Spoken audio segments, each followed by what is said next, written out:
Um,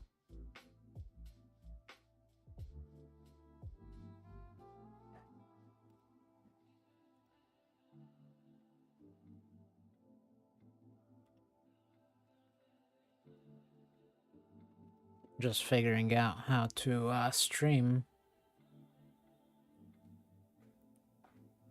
Been a while.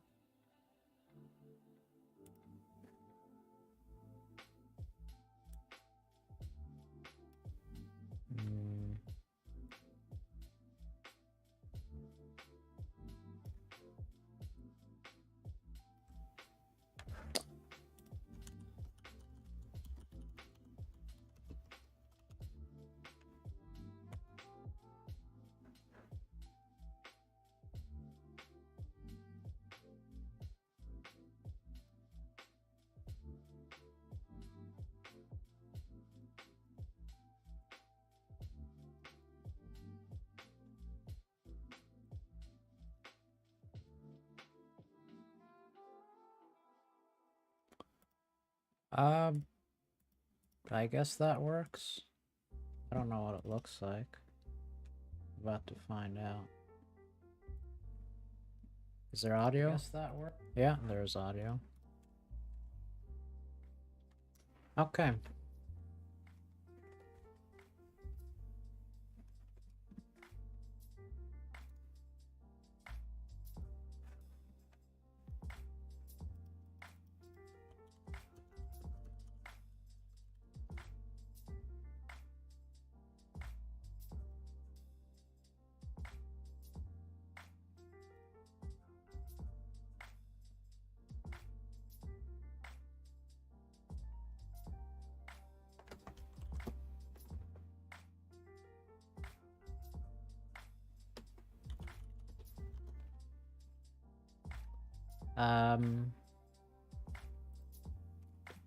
How readable is... Wow, that font is really small. Let me zoom in a bit.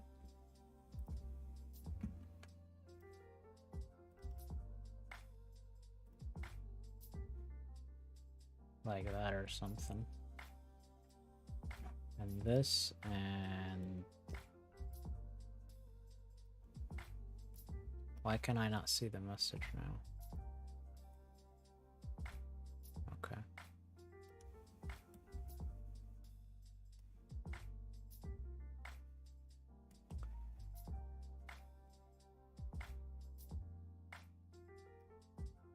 Maybe that's too much.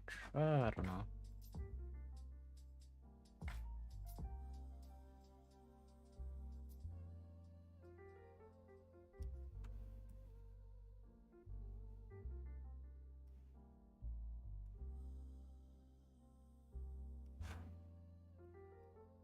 Probably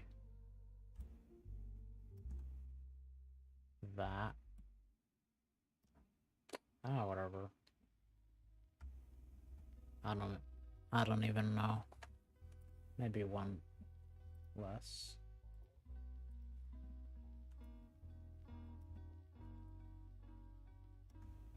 Okay.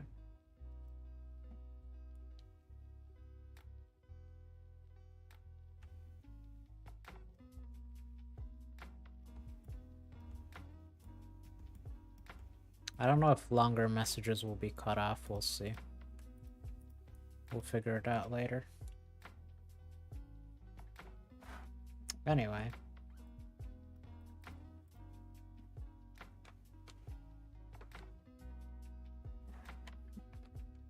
I don't know what all this stuff is.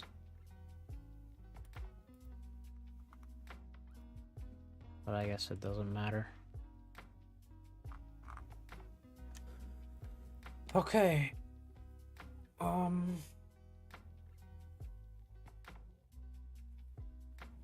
What do we want to do? Okay, I want to write down a bunch of stuff and stick to it.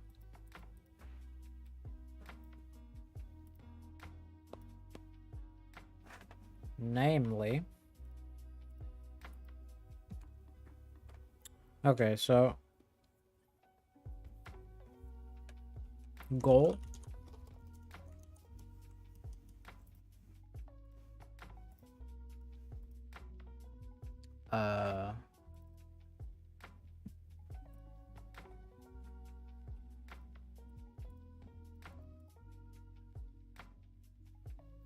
Goal right now is consistent self-development culminating in acquiring, let's say culminating in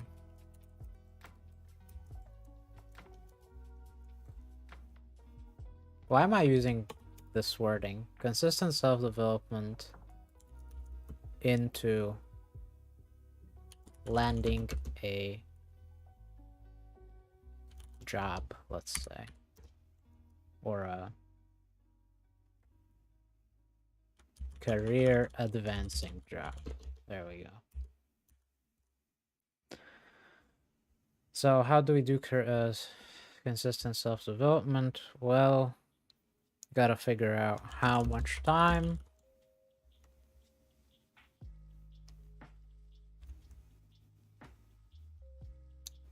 so this needs to be how much time I'm willing or gonna try to dedicate, and priorities. So how much time?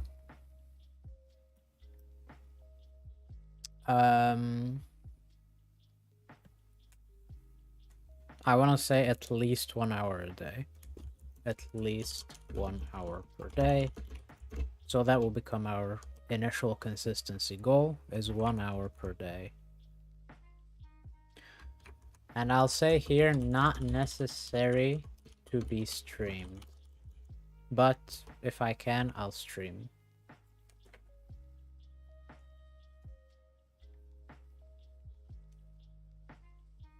Okay, priorities. Well, I want to break priorities into two.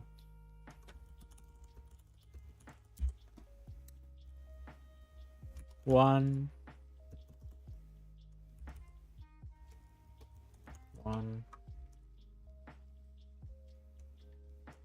two.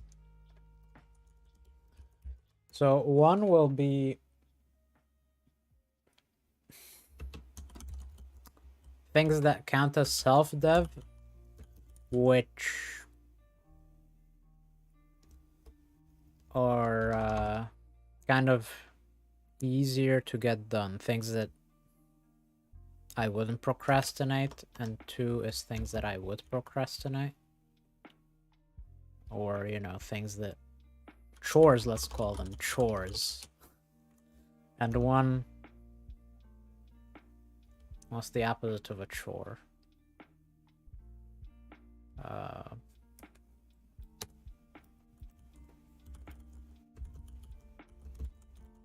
Reward, or... I don't even know.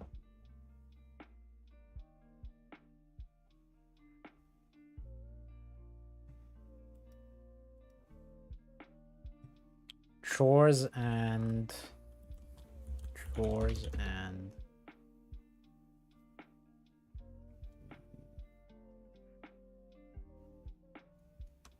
I don't know what to call the other thing, but let's call them tasks, or, you know, to-dos and chores. Chores and to-dos. So to-dos are... to-dos are to-dos that are not chores. And chores are to-dos that are chores. I mean, basically chores are things that I would procrastinate, and to-dos are not. Anyway, let's write out the lists and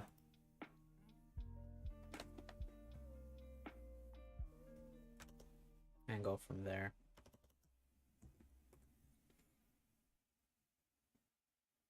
Step 1, unlist the stream. It is unlisted, isn't it? Wait, chat is not updating?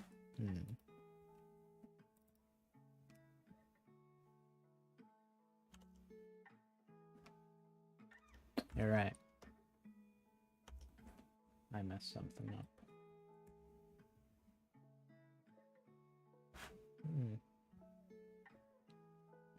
It is updating, it's just cut off, but it's not updating on stream, apparently. Is there a huge delay? Did I turn stream on the wrong thing? Let me check the settings. Low latency. I think low latency should be fine. Chat is cut off though.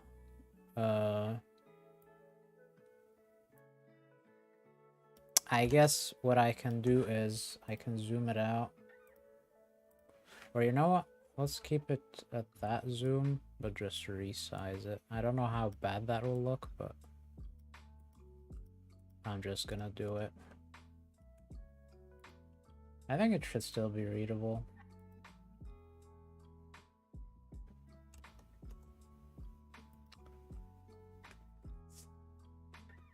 Your advice is find stuff that would be funny. Yeah, that's if I wanted to YouTube, but right now I don't care about content creation. I just care about consistency. And I feel like stream helps me focus, because without stream, I think I will, like you could argue that I'm being distracted right now, but without stream, at least if I'm on stream, I circle back to whatever I was doing, but without stream, the distractions can be much more devastating. And then suddenly it's 3 a.m. and, you know, that sort of thing. So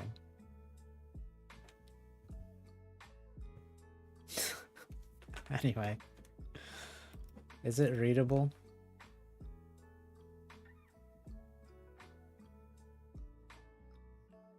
Wait. I think there's a pretty big stream delay. Like a minute or something. Oh, it's a minute because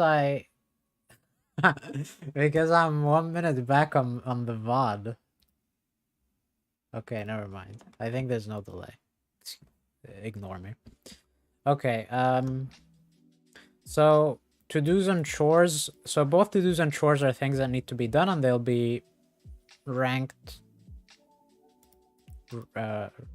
relative to the overall priority. But first, I just want to break them into the two clusters. So what are some chores? Well, job applications. Is probably the main one, honestly. And the reason why it's harder is because of the implications. Like, once you apply to something, that's a commitment, and plus the feeling of inadequacy, like feeling that I'm not yet ready, even though arguably I am for some roles. So that's why this is a chore. It's not easy to do in that sense, but it has to be done, so it will be prioritized. It has to be done even if I'm not ready yet, because first of all, you never know. Maybe you think you're not ready, but you go in, you perform well. Maybe they need someone. Maybe you didn't perform perfectly, but they still need someone. Maybe even though you know you're not ready, they see you're not ready, maybe still they need someone and they see you're capable of learning, so they hire you anyway. You know, any number of reasons. Maybe you're not ready, maybe you don't succeed, but you practice, which will be relevant for the next time. So it's just important to do the job applications.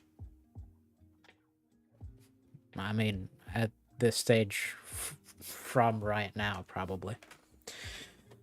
So, job applications. You know, things like HackerRank and stuff like that. Lead. Lead code. What is it? Lead. Why did I forget? Yeah, lead code.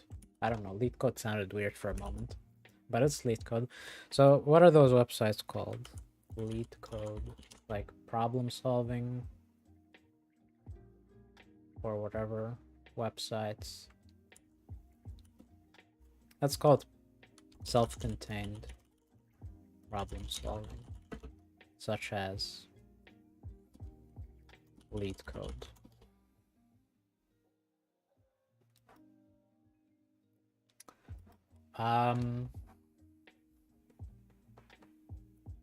Those I enjoy doing and they're useful. Study. A lot of stuff falls under this. Cracking the coding, which is CDC book.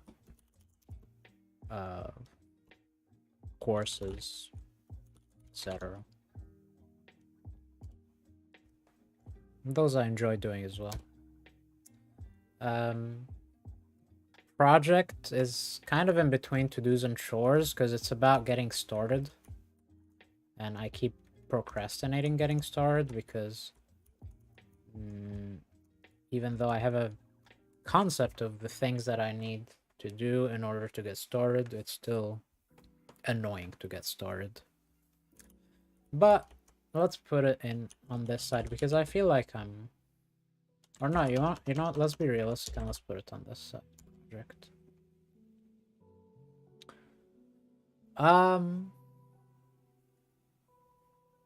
Anything else? Let's put interview prep here because once a job application happens, you know what, interview prep has some annoying elements, so let's put it here. Okay, now let's prioritize these.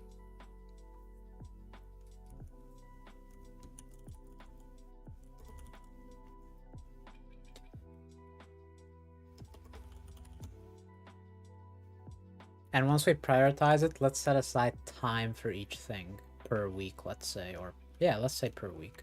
And then we can have weekly check marks of did we dedicate enough time to each of the priorities according to their relative weight. And then let's religiously follow that because the only way to maintain consistency is to have, what's the word, oversight? Is that the right word for that? Oversight? The action of overseeing something. Yeah, supervision, exactly. So we need to self-supervise. Where's my chat? There.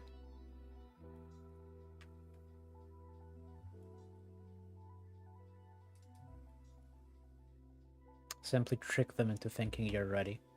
Yeah, that can happen. If you're confident enough and... So let's say you're not actually prepared, but you get a bit lucky. So you're somewhat prepared and... Like, you know, let's say the teacher, like, you know, in school, teacher tells you, okay, here are 5 subjects, 2 of these will come up. You YOLO, you only study 2 of them, you get lucky. Obviously, that's not a good way of doing it because there's a reason there are 5 subjects to learn. But you get the point. And if you are truly willing to learn and aiming to do well in the job, once you do get it, you're likely to be able to overcome any gaps in your knowledge based off training and support of colleagues. Assuming you get those things, which you should.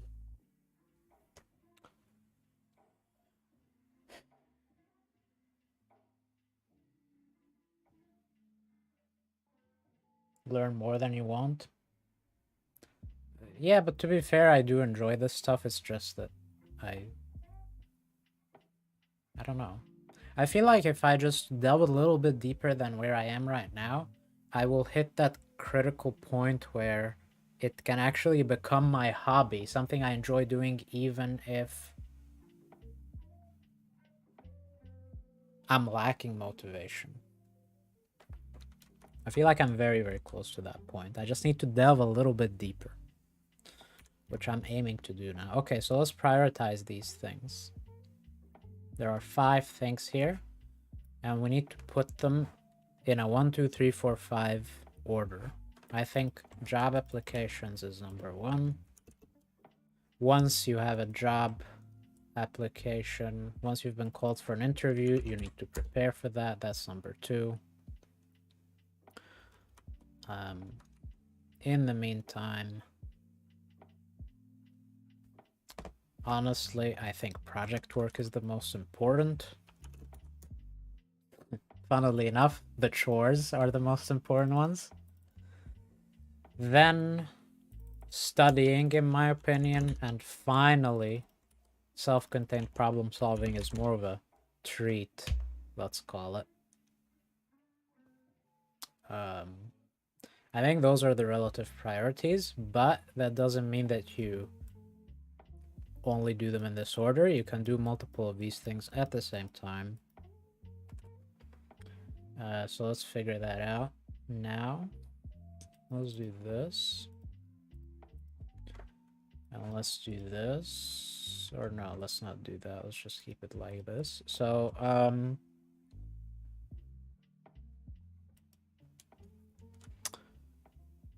let's do this. Available hours per week. Right now, we're being realistic and we're saying 1 hour per day. So, available hours per week, 7. What is the relative approximate percentage weight of each of these priorities that we will then split into? Well, actually, with only 7 hours, let's not do percentages. Let's say out of those 7 hours, if we spend 1 hour on job applications,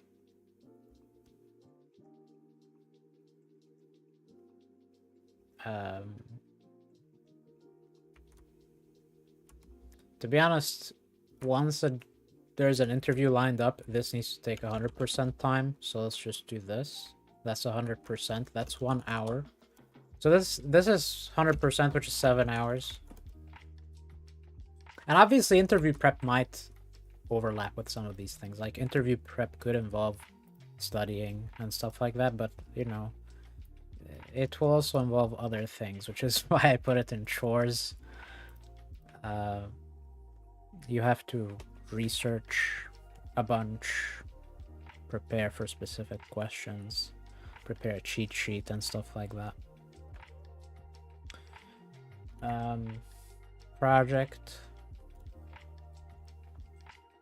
Okay, I'll say that since this is lowest priority, I don't want to do more than 1 hour, but I probably want to do at least an hour. This, I'd say 1 to 2 hours. Let's say if I put 2 hours and I have 2, 3, 4, I have 3 hours left. Okay, let's say 2 hours here. And then let's put the remaining 3 hours here. So if there's no pending interview, this takes 0. You could argue that you could still prepare for interviews even if there is no pending interview, but let's assume that if there's an interview, we're going to have enough time to prepare. So let's dedicate 0 hours to interviews. Okay, and otherwise split the 7 hours like this. Even though this is highest priority, if you do 1 hour per week of job applications, that can be quite a few job applications. Once you get past the overhead of like updating resume and figuring out what websites you're gonna look on and figuring out what types of roles you're looking for, once you get past that overhead, 1 hour of applications will be a lot, probably. So a lot of that 1 hour in the first week will be overhead, and then I mean, okay, the overhead might be more than an hour. Applying for puzzle designer.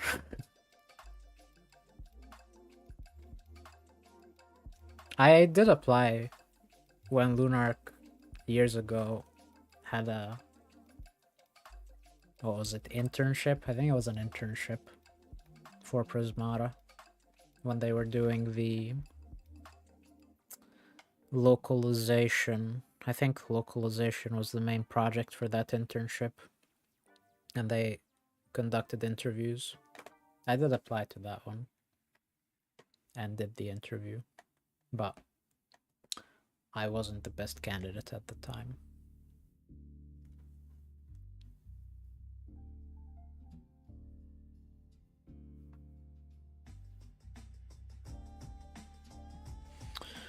Okay, so something like this. Now, let's say, obviously we want to spend at least 7 hours per week on this, because we want to be consistent and disciplined and do the at least 1 hour per day. This is the key.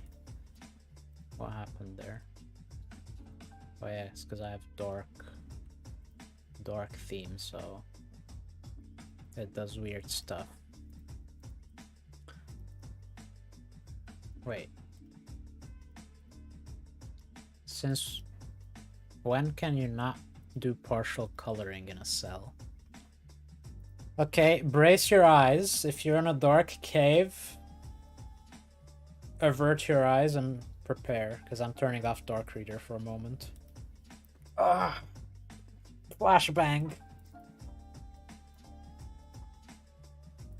Look, Dark Reader messes it up. What a joke. And now it works. But it didn't work if you have Dark Reader on. Like if I do this, it doesn't work. Avert your eyes. If I do this, suddenly it works. Nice. Okay, so this is the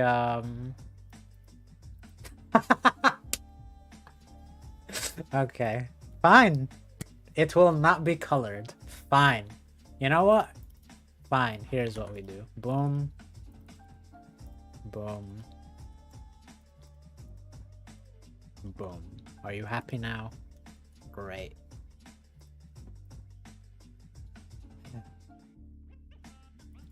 What? Why? Why does it do that? Oh my god. Anyway, I'm not gonna click into it. At least 1 hour per day. This is the key. It's the one rule that cannot be broken. And if it's broken, then you shall forever suffer or something. So at least 1 hour per day. Now let's say that we are able to do more than 1 hour per day. What happens then? Well, for that, we can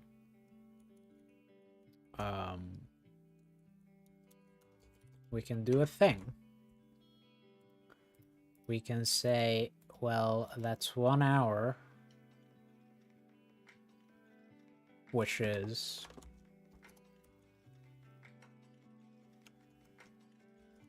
hours 100%, 3, 2, 1. So this over this is that percentage. So if we have more hours available,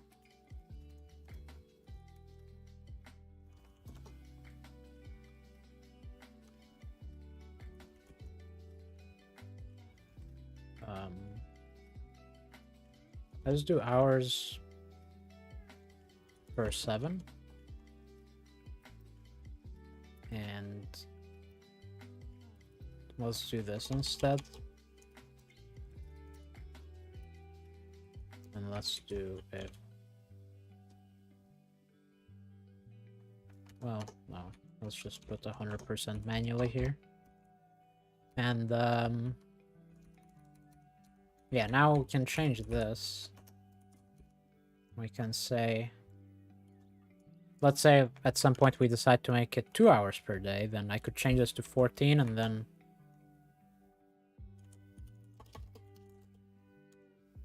we can do this.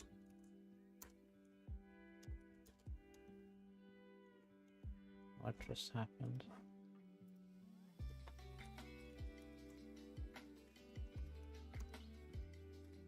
Hmm? What? Oh, sorry. I wanted to freeze that. Yeah, so there we go. Right now we're doing 7, so this is the plan for the week. And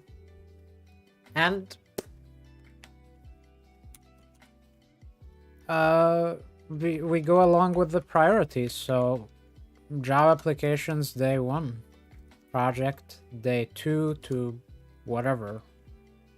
It's 3 hours, so 3 days. So 2, 3, 4. Day 5, 6, day 7. Done. Today is day 1, so I have to do Java applications. I think Java applications is one that I can't do on stream because I don't want to dox myself. But I mean, I can keep the stream on and do it without showing it. And I guess you can try to see through the reflection of my glasses and ultimately fail.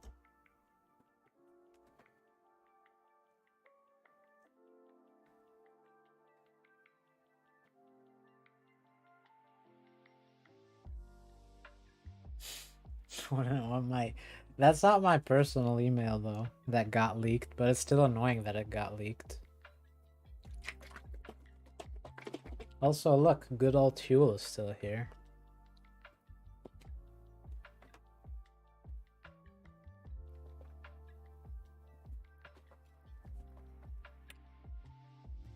Okay. So let's stay true to this chart, and now we can dive deeper into each thing. So every time we need to work on one of these priorities, we can dive deeper. So let's dive deeper into Java applications now.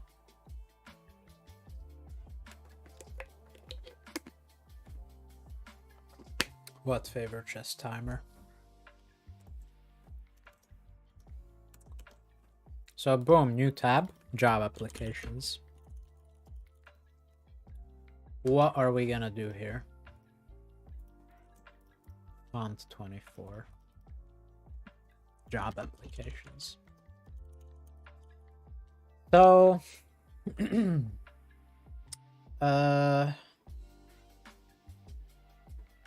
obviously need to figure out the roles to apply for, websites to use. So let's figure those out now. So ideally software dev, but realistically today, data analysis. So let's be realistic and do data analysis. Website to use, big company career portals, LinkedIn, maybe others. For now, let's stick to the big company career portals and LinkedIn, which, to be honest, check recruiter messages. Because I probably have a few of those sitting in my inbox unread. So maybe we should start with that. Not that I'm gonna show it, because self-docs and all that.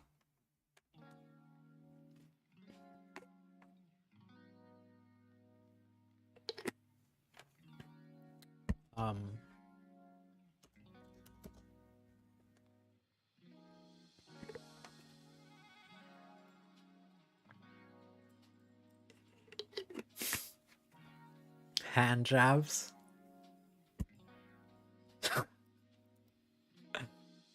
Okay.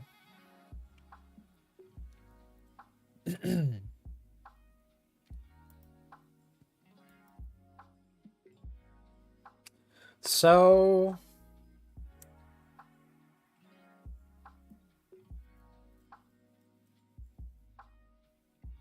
How do we want to do this?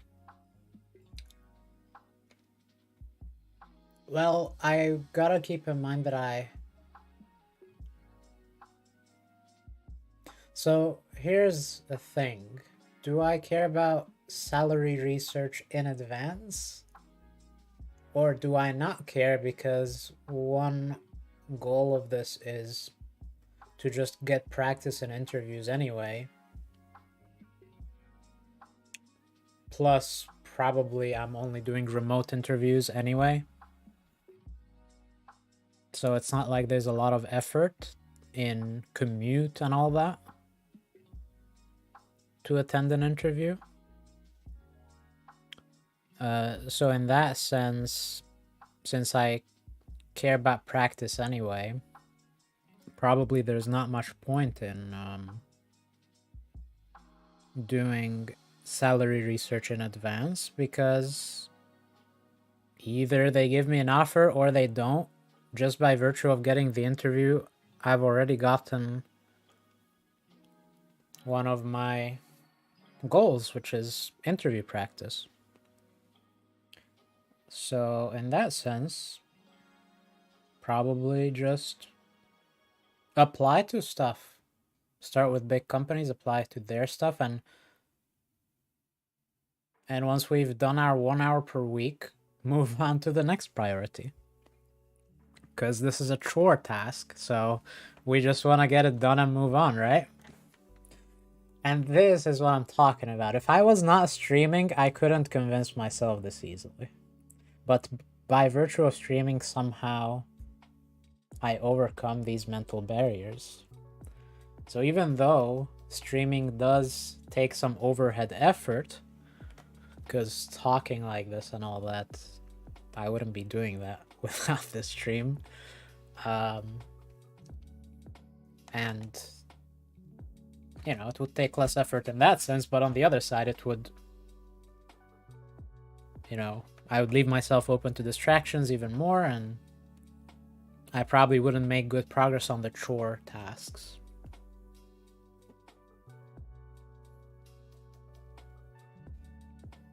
I'm a data analysis expert. How many E's? You're really good at distracting me, because you actually made me think about what's the quickest way of finding that out. And I have to resist the urge, because I was about to go in there and try to write a formula to solve that question.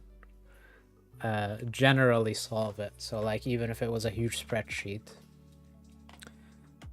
Probably the answer is depending on the size of spreadsheet. If it's just a few sheets like I have, you could write a simple formula that checks every cell in every sheet.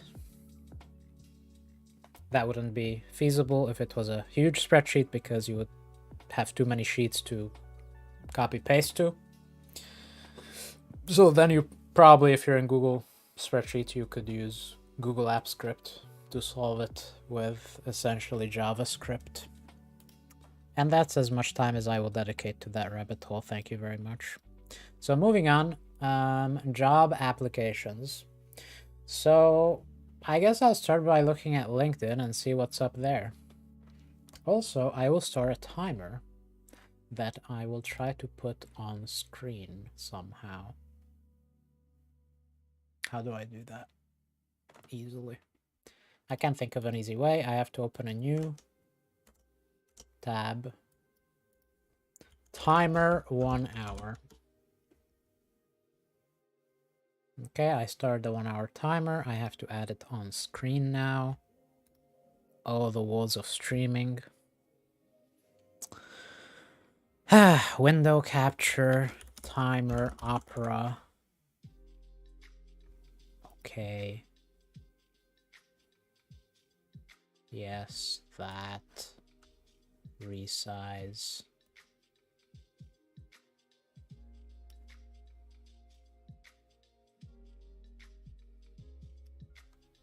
There.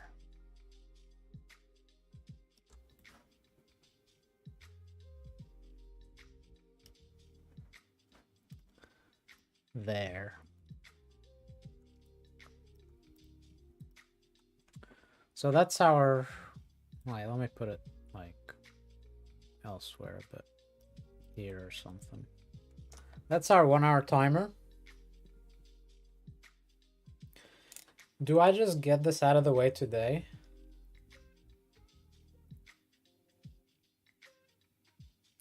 You know, 1 hour a week doesn't mean I have to get all of it out of the way today.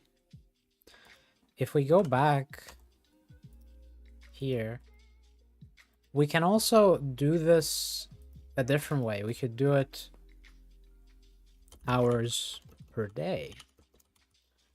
And if we wanted to split it evenly...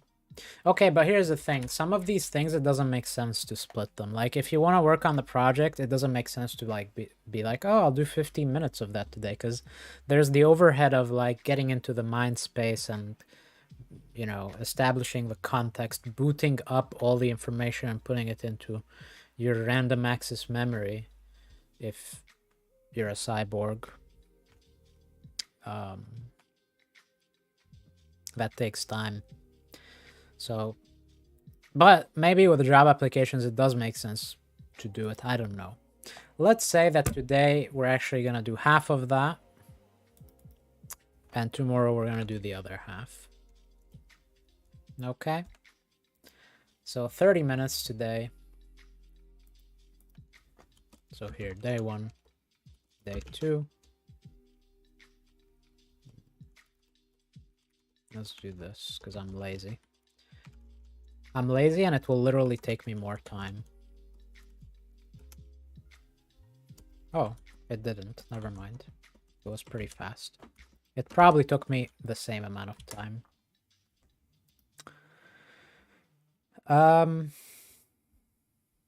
So day 1, 30 mins. Job apps, 30 mins. Let's do self-contained problem solving because that's self-contained, and dedicating 30 minutes to any of the other things probably doesn't make sense. So that's the plan for today. Let's follow it. Let's change the timer into 30 minutes. Where is it? Here. Reset. 30:00, go.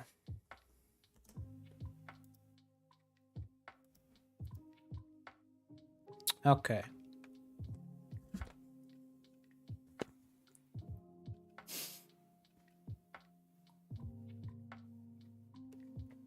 Ryan, what's your obsession with apple eating? Is that like a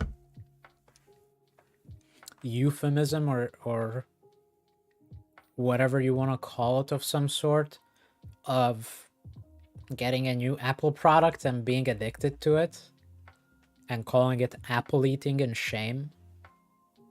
Is that what's going on? Because this is a safe space, Ryan. You can unload your inner struggles here and potentially get some sort of sympathy or support or whatever you need.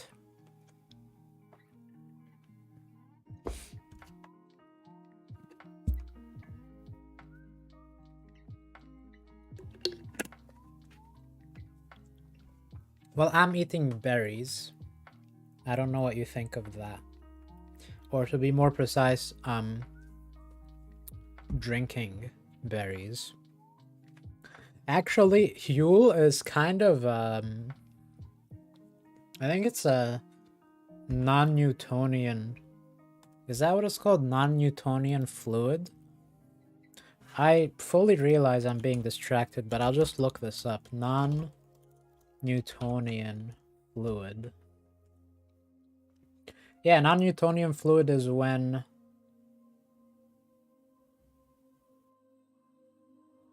viscosity can change under force. So sometimes it looks like it's solid, and other times it behaves like a solid, other times it behaves like a liquid. And I'm pretty sure Huel is a non-Newtonian fluid.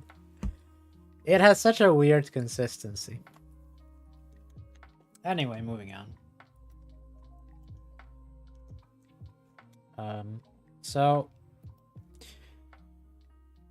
I'm not gonna show this because I don't want to dox, because I'm gonna go onto my LinkedIn profile.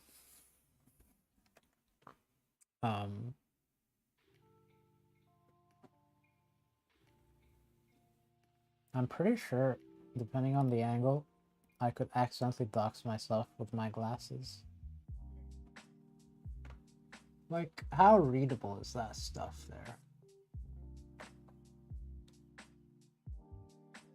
Is it readable? Let's see if I can take a screenshot and make out the word career. Because it should be somewhere there in my glasses right now, the word career. I'm gonna take a screenshot.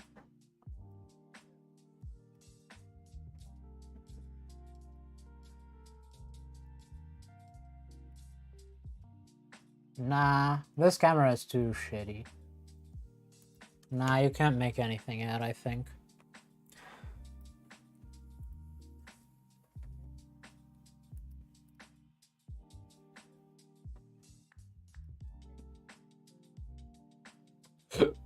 Excuse me, please. Thank you. Excuse me, please. Thank you.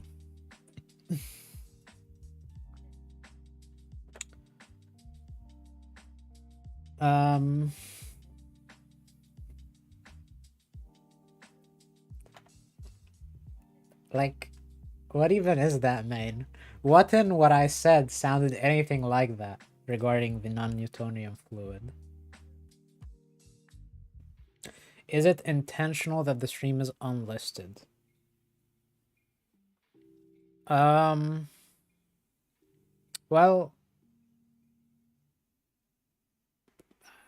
I guess doesn't matter. Like, who's gonna visit the stream? Like, where would anyone even find the stream except where I posted the link to it?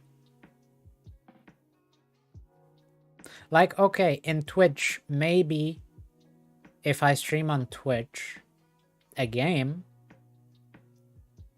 that doesn't have a lot of streamers on it, and someone is interested in streams of that game, then maybe I have some visibility to draw traffic that way through the game's actual directory.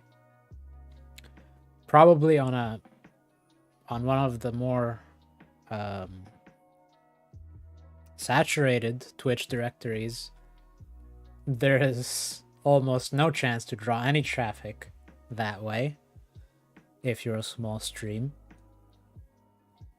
And so probably that can be said even more so of YouTube, because what directory even is there to find live streams on YouTube? I have no idea.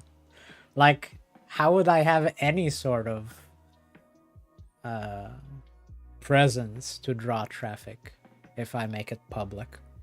Probably we would just get those bots that keep spamming chat, right? So probably all the traffic I get is from the link that I post wherever I post it. And I right now only posted it in 2 dead Discord servers. So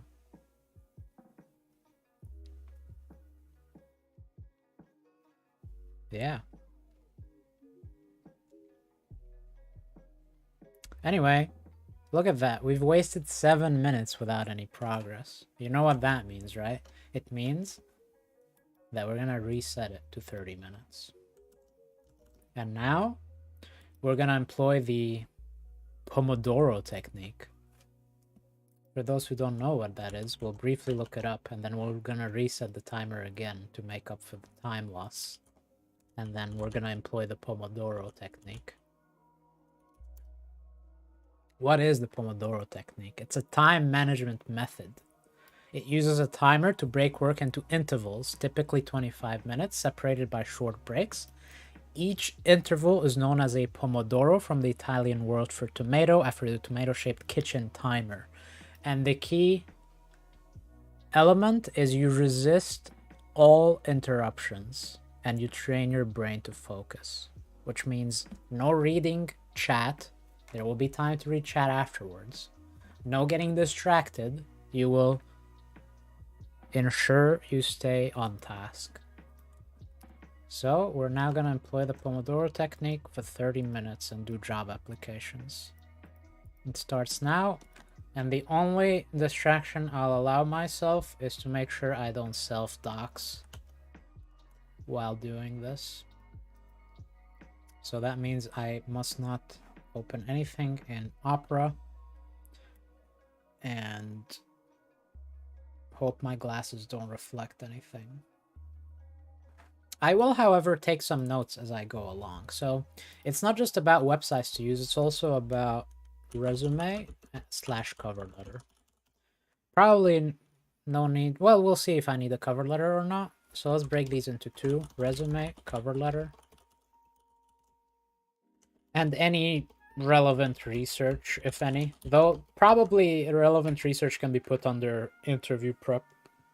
But resume, I think it's mostly ready. Cover letter, that's ad hoc. If we need it, we can write it. We'll see. So I'm not gonna concern myself too much with that, though I probably will need to if I find something I actually apply to right now. So let's take a look. I'll go to my Chrome. I'll make sure I'm not showing anything which I'm not. So I think let's start with LinkedIn, which is a flashbang, which for some reason Dark Reader. Oh, Dark Reader on LinkedIn is so bad. Wow. Wow, how is it that bad? And of course, LinkedIn doesn't have Dark Reader or dark mode, right? I guess not, because if it did, I would have found it by now. Because usually dark mode is a pretty easy thing to find and turn on. Okay. I'm very scared of showing stuff by accident, but hopefully I won't.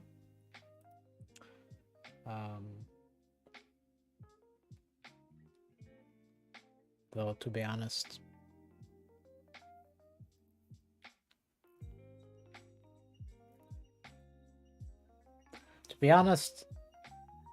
at this point, I think if any of you intended to do me harm in some way,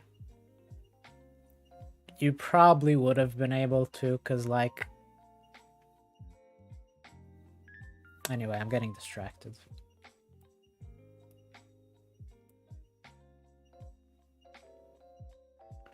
Okay, so I'll start by... I'll just document things as I go. So, what am I doing? So, let's do this, huh? Let's open a new one and say... diary. Let's call it diary for now. So let's say date. Day of sprint week. Let's call these sprints because I can't think of a better word. Goals. And summary of progress. So date. This. Let me just quickly change it because I don't like that format. A lot of the stuff I'm doing right now is overhead, which only needs to be done once pretty much. Yes, give me that format. Let me increase font a little bit for the stream. So day of sprint 1. Oops. Day 1, goals. Here. That's the goals.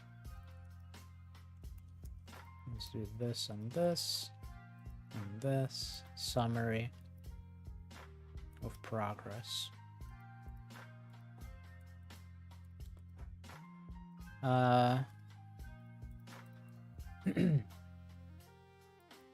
Okay. So, LinkedIn-wise, first thing I'm doing is I'm checking messages, unread messages.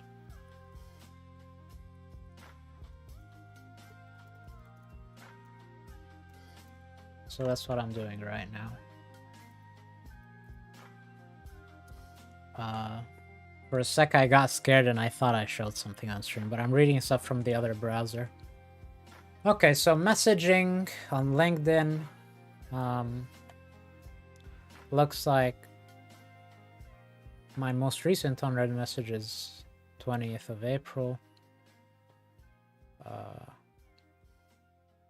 And I have a few from March, a few from February, a few from January, December, October, September, August. I have not been reading messages for a while. July, May. There's one from April last year, February last year. Oh, those are just connections. Wait, a lot of these are just connections. A few are messages though, actually. Okay. So what is the April one? April 20. Data science and remote flexible. RAD. What does RAD stand for? Define RAD. Remote flexible. RAD. Rapid application development. RAD is a progressive development model that gives more importance to rapid prototyping and speedy feedback over a lengthy development and testing cycle.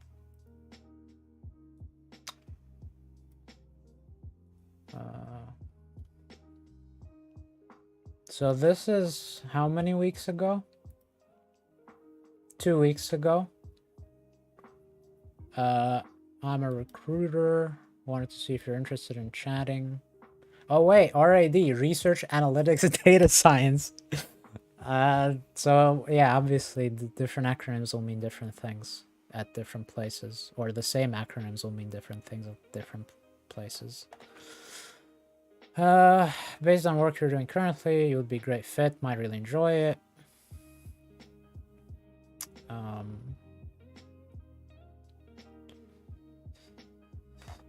Multidisciplinary team of researchers and data scientists. Help them make decisions with data. Defining success metrics with your partners, designing experiments, building and maintaining recurring reports, dashboards. So far, this is data analysis, not data science, but different places call them different things, which is super confusing. Techniques we use can be simple or complex. Cool, that sounds like a data analyst job to me. Let's open the links that they sent and see what we see. Also, where is it? Okay, looks like it's local, so that's fine. That's an article of someone talking about the role, I presume. Do they talk about what they do anywhere? Engineering. Okay.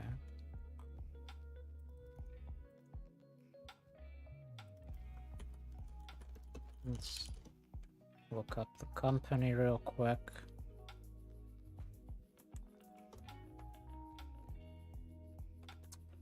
It is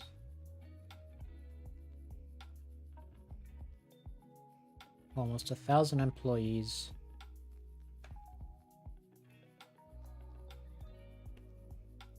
Several hundred million revenue. What does that make it? Headquarter in US, but has headquarters in Ireland as well, in Dublin.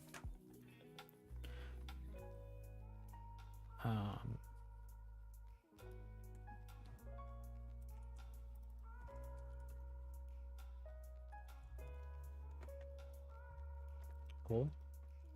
So what else did they send?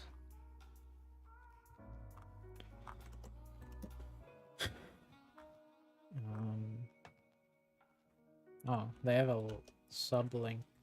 Okay, that's their careers page.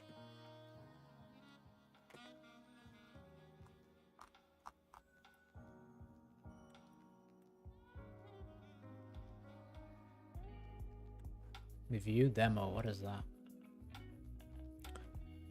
Let's get this demo started.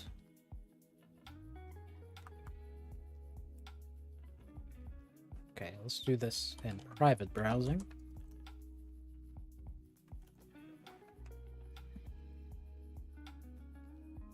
Central. Go to demos. Test.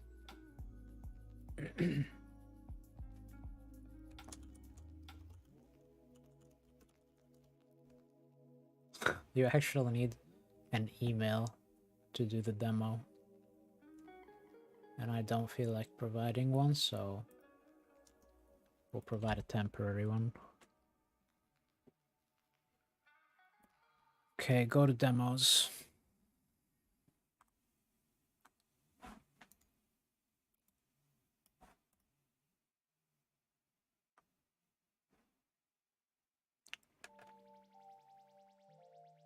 Engagement OS, a modern software platform that brings customer data and messaging into one cohesive tool.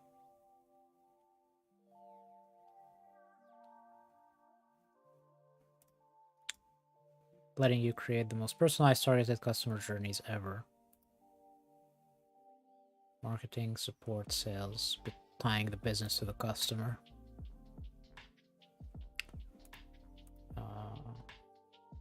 Enable sales marketing to generate more revenue.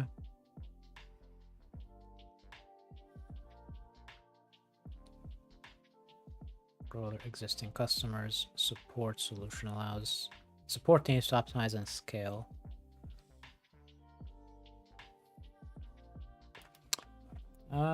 Okay, there are chapters, inbox overview, teammate permissions, intercom messenger, messaging campaigns, integrations.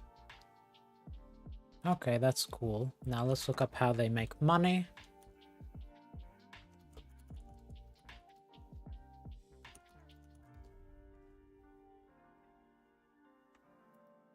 Provides businesses a way to chat with customers. Products.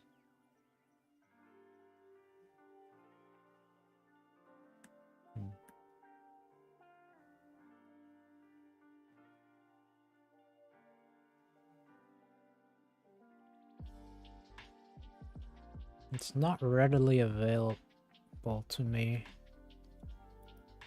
So are they... Okay, so they're just a service for businesses, and I guess that's the main revenue source.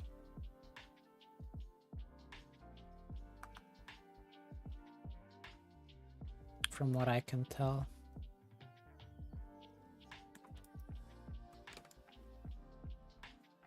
Okay.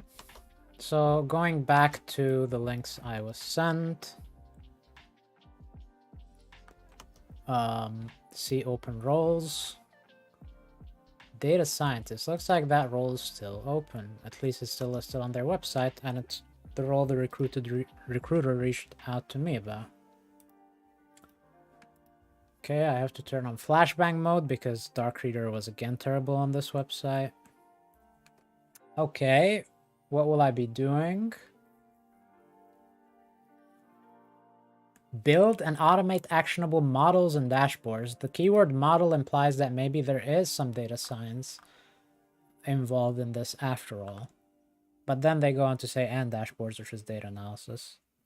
Craft data stories, data analysis. Partner with teams to identify important questions. Answer with data. Influence product roadmap, data analysis. You partner closely with product researchers to build a holistic understanding of our customers, products, and businesses. Sounds like data analysis. What skills do I need? 1 to 2 years experience working with data. Fine. I more or less have that. Examples of initiating and delivering actionable analyses and insights that drove tangible impact. Yes, I can talk about that from my work experience. And I can also do some publicly available demos on GitHub or something as part of the interview prep, assuming I have enough time, which I should, because even if I have little time, I can put something small and quick together, if they would even look at it. Good communication skills, technical, non-technical, and focus on driving impact. Done. Strong growth mindset, sense of ownership, innate passion and curiosity. Absolutely. Bonus skills and attributes. Experience with BI visualization tools like Tableau, Superset, Looker. Done. I have experience with such tools. Experience working with product teams. Yes. Experience with data modeling and ETL pipelines. Yes. Well, depends on what they mean by data modeling. But I absolutely do have the experience of interacting with databases and transforming the data as needed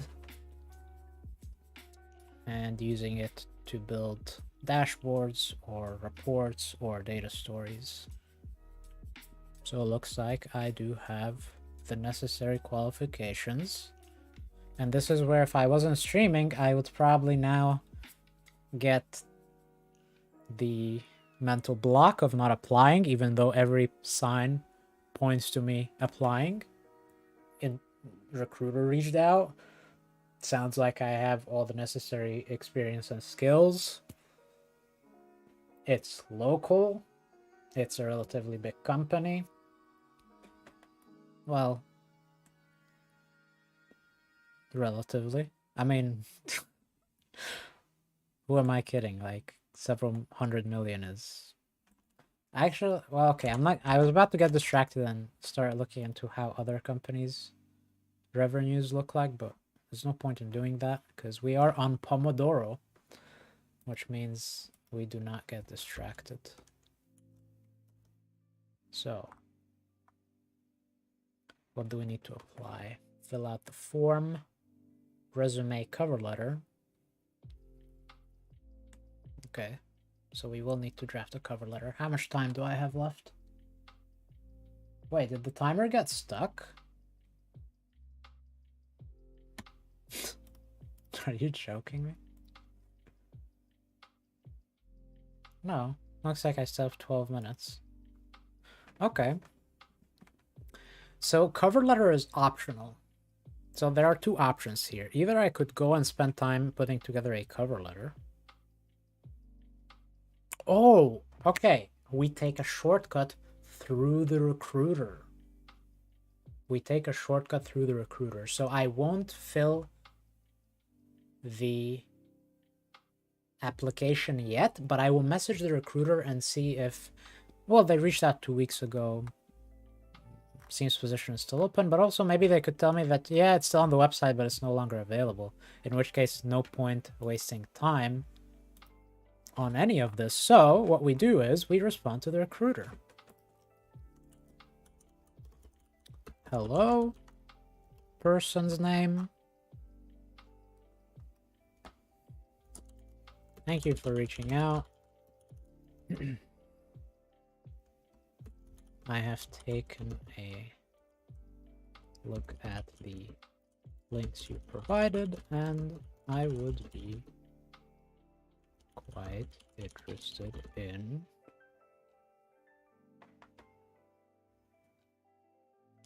a conversation.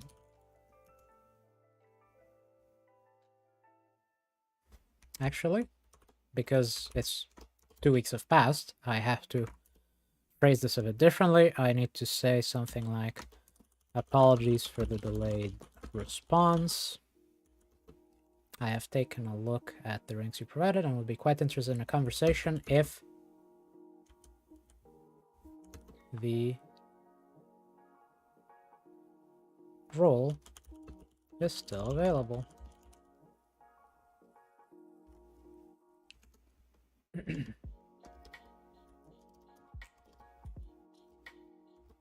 Dude, what is wrong with LinkedIn? Oh my god, I actually have to write the message in a text editor because something is wrong with the LinkedIn input and I can't add in a new line, even if I press Shift Enter. It like breaks a word in half, even if I press End first to absolutely make sure I'm at the end of the line, it still doesn't work.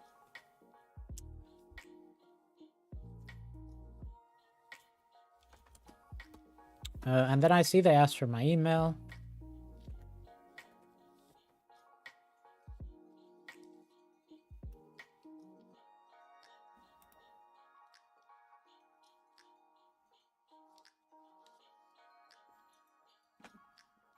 Wait, they sent me a calendar? Or what is that? Oh, they have a calendar. Oh.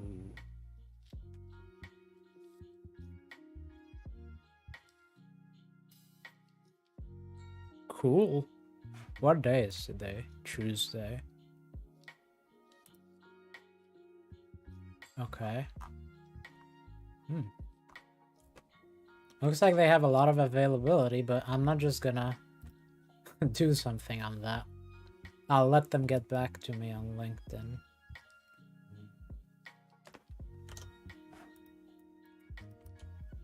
But I will tell them that if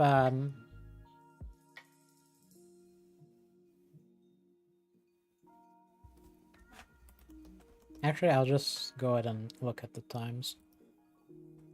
I'm down to having a conversation even tomorrow, so 5:30, 5:30. Actually, I can do any time, so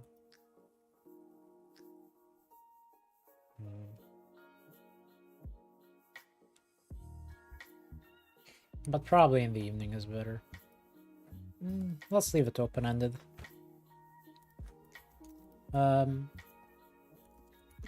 I'm fairly flexible on time.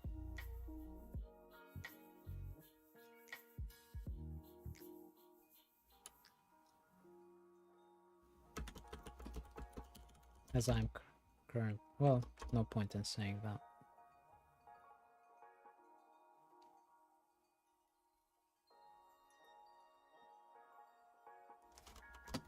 Yeah, let's just leave it open-ended and see what response we get.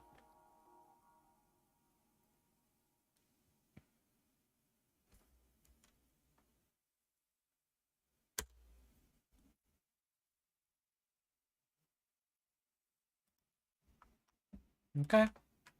So now what I should do is I should start another tracker that I'm not gonna show on stream.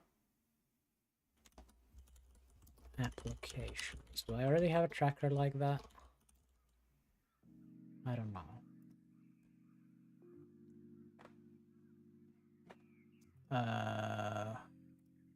Let me see. What?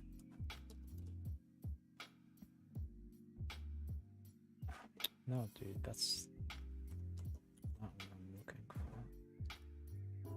Interview. Oh, I have an interview prep document. Okay. Let's hijack that document and let's add a new tab into it and let's call it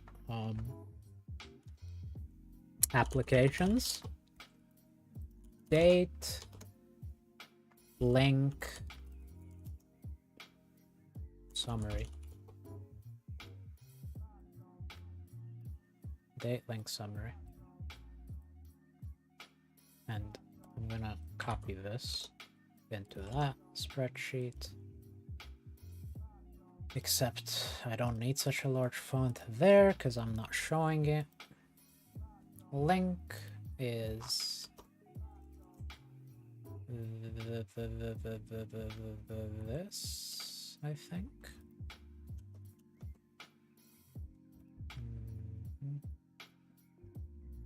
So 2 links, one to the LinkedIn convo, and dude, I was about to paste that into Opera. Oh my god. What am I doing? Why do they look the same? Here's what I'm gonna do. An Opera, we're gonna add a red bar so that I don't paste things here. So link to the LinkedIn convo and link to the job page. Summary. Actually, I should also add role title and company, because those are the easiest ways of finding it.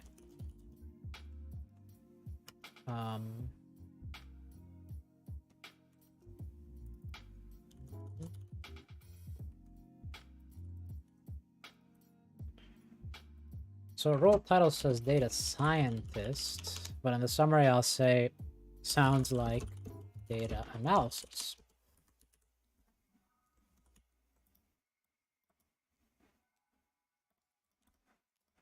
Okay, so that's one thing done. We have committed to a conversation if they get back. Oh yeah, I should say that actions or something, or like progress. Let's say progress. And so reached out to or responded to recruiter, awaiting their response. And let's put a deadline on this. Deadline. Let's say until Friday. Monday? Friday? Let's put a deadline until Friday. And if no response, apply on website. Yeah. Okay. Cool. So that's one thing done. How much time do we have left? 5 minutes. Okay, in 5 minutes we can see what else we see elsewhere. And then I'll read chat.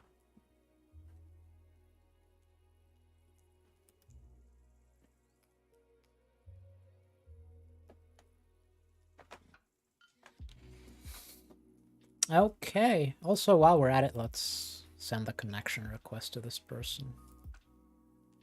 Connect.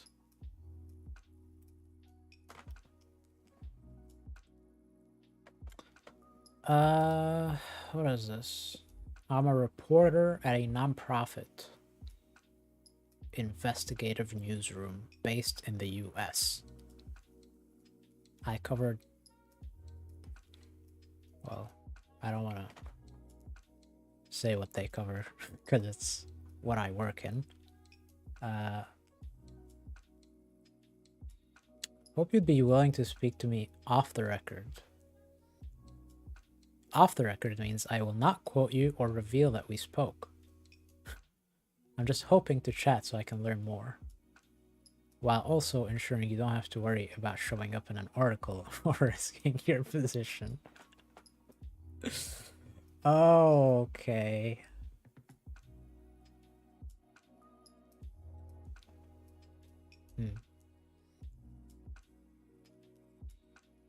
I mean, it's not that I distrust that they wouldn't be discreet, obviously, but I don't really have anything to say.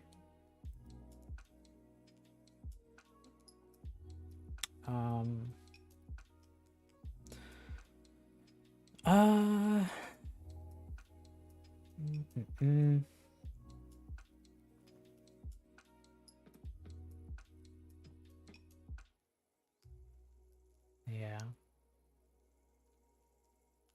That's February, so it's long ago, so I don't think... Oh, what's this?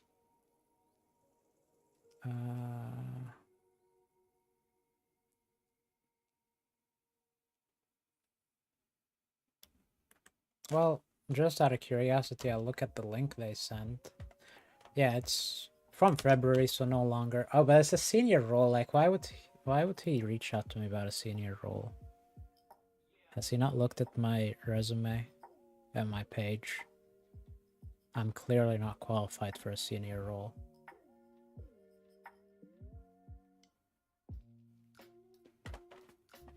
Anyway. Like, it's not only senior role, it's in site reliability engineering, which is arguably requires even more sharpness than software dev.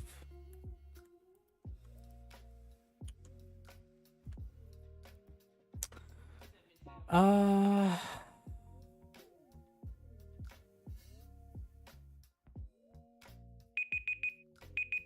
god. Please stop. Please stop. Why is it so screeching? Okay, so we ran out of time, but we got one thing done, which is good. So checking unread messages resulted in responded to a recruiter about a data scientist, which is actually analyst role. You know, next steps would be summary of progress. Let's say next time would be LinkedIn, finish checking messages, and otherwise I think look at big company career portals, or let's say job openings, and maybe other websites, maybe other job search websites. We did not write a cover letter. We did not write a resume, so I'll or you know, update resume. So I'll say, well, no point in doing those. I'll do those if needed. Oh, you know what? Another thing is check for recruiters in message history or otherwise, because I might have some older recruiters who I spoke with in the past who maybe have something worth potentially reaching out. Okay. I think that was a pretty successful session. Got a lot done in 30 minutes. Well, got a fair bit done in 30 minutes.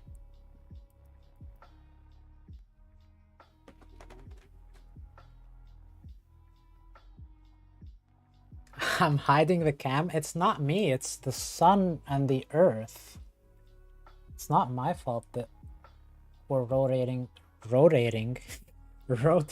at several thousand or even tens of thousands of kilometers per hour or per second.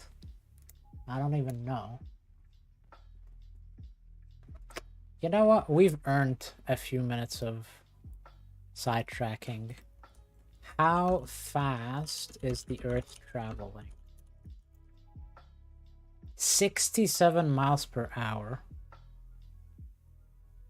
Thus, the surface of the Earth at the equator moves at a speed of 460 meters per second, or roughly 1,000 miles per hour. It's moving about our sun in a very nearly circular orbit. Very nearly circular? I thought it's nowhere near circular. I thought it's very much elliptical. Maybe that's just how they depict it, though. Maybe it is very nearly circular. I don't know.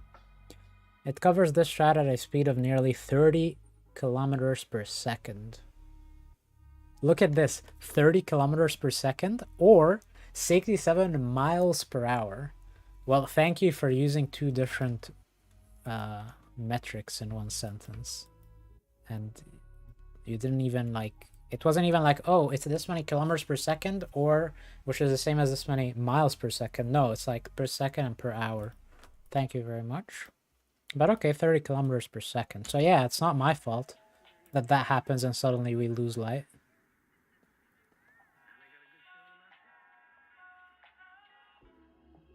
My son. Yes. Okay, so what's the other thing? I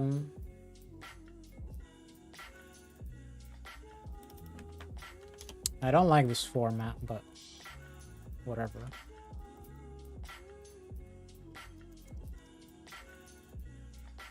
So this is the other thing, self-contained problem solving. How do I solve the lighting issue? I'll just turn on the light. Even though it's annoying, but whatever.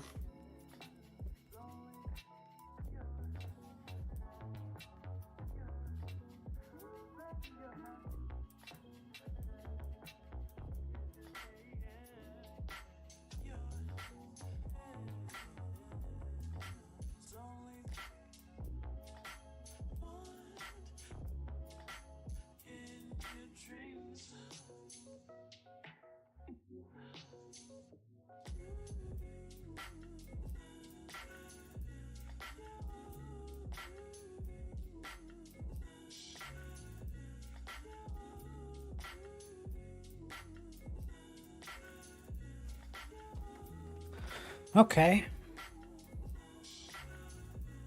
So what did I miss in chat, if anything? Um...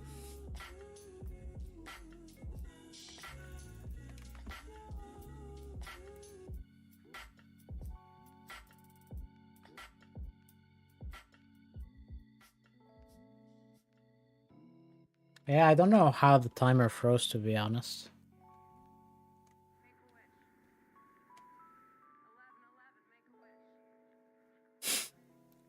You can dox me.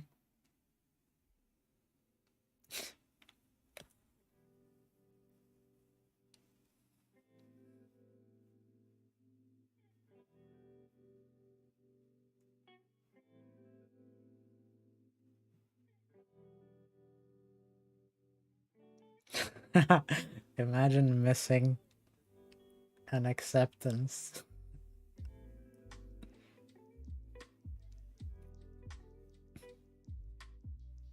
The parasite being that game or gaming in general? What are you responding to? No, that game, not gaming. Oh, I see. You're copy pasting your message from Discord. No, by parasite I'm mainly referring to fair game, but really any game with that sort of addiction potential. Which, to be honest, right now, like in recent history,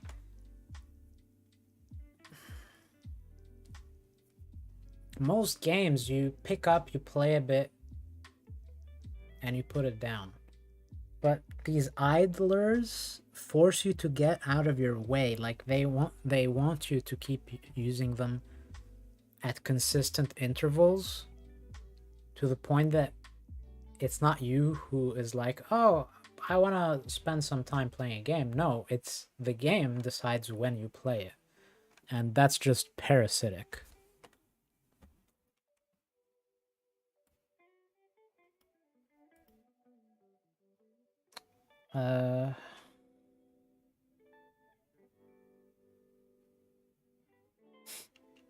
Applications plural. Well, that's how the cookie crumbles. It's not like the English language is that good at following its own rules anyway, so.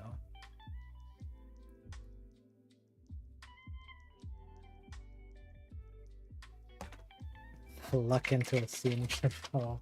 That would be so stupid.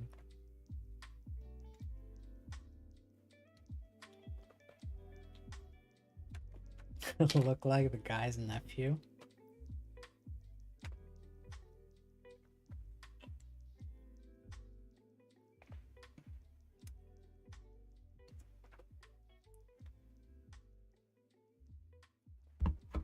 Man, I like.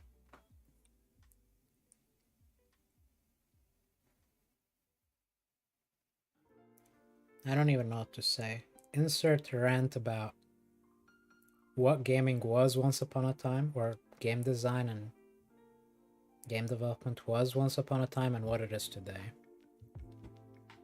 Enough said. I mean, I don't even have experience, so I can't even talk, but you know.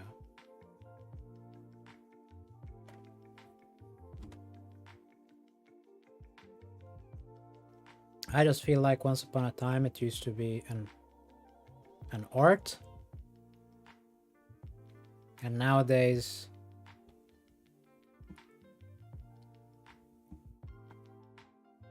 an art that you could relatively more easily be successful at. I mean, like, make a success out of just by focusing on the artistic aspect, whereas nowadays, much more so than in the past, the two things don't mesh as well together. If you want to prioritize success, you have to go down the parasitic route to have a higher chance of success by whatever definition of success, you know, monetary, some level of monetary success. Or you can be artistic, and it's hard to combine the two nowadays, I guess. But that's just based off my limited understanding of the industry, which is almost non-existent.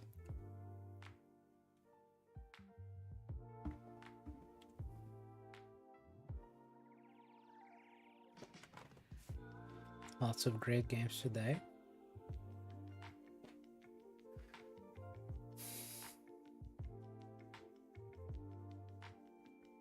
Well, I'll just speak from my very personal experience with what I enjoy playing. I feel like every time I go play games, I eventually sit down and ask myself, why is it that every game I enjoy playing is a dead game? Like, seriously, I was playing a game which isn't even that, you know, compared to things like Prismata and stuff, which I consider basically a masterpiece tier of game design.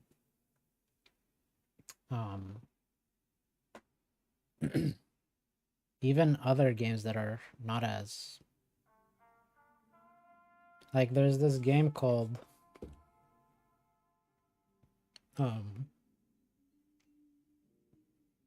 most generic name, Arena Battle Champions.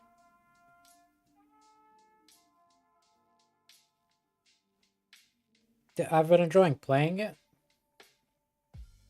It's on the phone. It's like one joystick control for movement. It's a very short, like 5 to 10 minute rounds or matches. Kind of like a MOBA idea where it's 3v3. Each person controls one champion. The minions spawn in one lane. There's only one tower each. You win by destroying opponent's tower. Matches are 5 to 10 minutes. You move with joystick controls.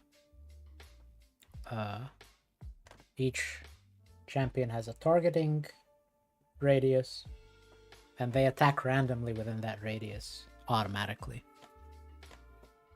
So their target is random in that radius. But I was enjoying that game, and then, you know, that's also a dead game. Prismata was a dead game. I enjoyed Crimson, whatever it's called, CC.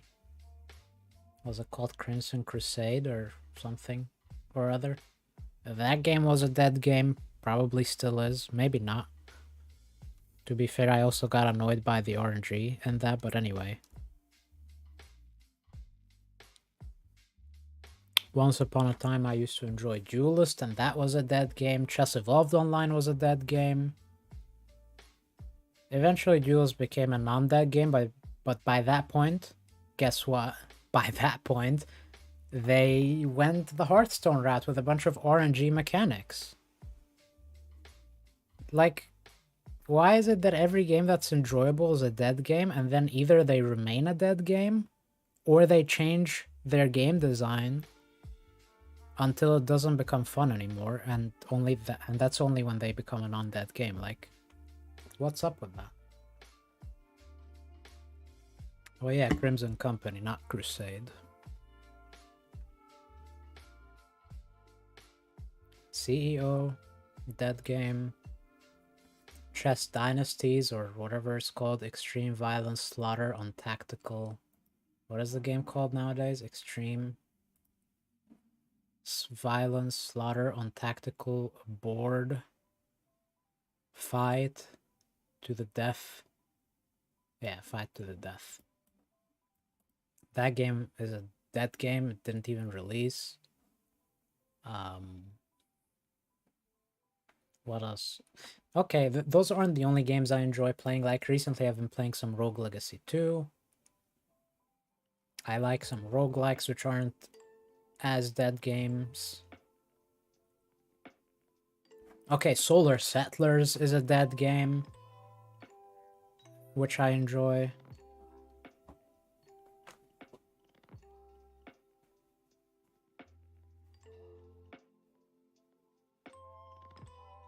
So yeah. Okay, so let's move on to our next Pomodoro sprint, self-contained problem solving. So if I recall, didn't we have a HackerRank problem that we left halfway through? I feel like that was a thing.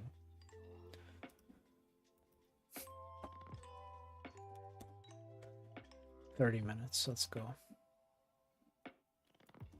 HackerRank. Pretty sure there was a HackerRank thing. Maybe it's documented here.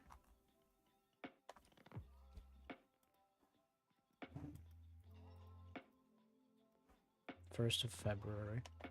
Where is my stream VOD archive?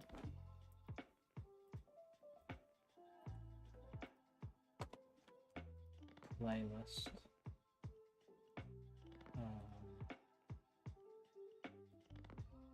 Where even is my VOD archive? Like, how do I go about finding that? Why do I have so many playlists? Dude, I can't even find my VOD archive. Can I find it just by typing in browser? VOD archive? I can't? Dude, where is my VOD archive playlist? Hello? Your channel playlists? Oh, there. And what's in here? What's in this VOD archive? Programming number 3. Okay, here is the link to that. Where's chat?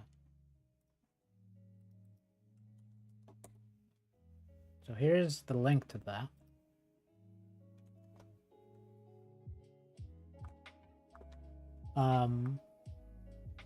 We did 2.5 hours of what?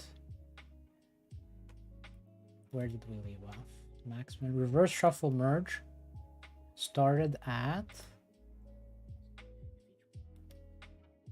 when? At like 20 minutes of the video. And that's this, which Opera opened as the first thing when I searched for HackerRank. And this was what? Greedy Algo Advanced.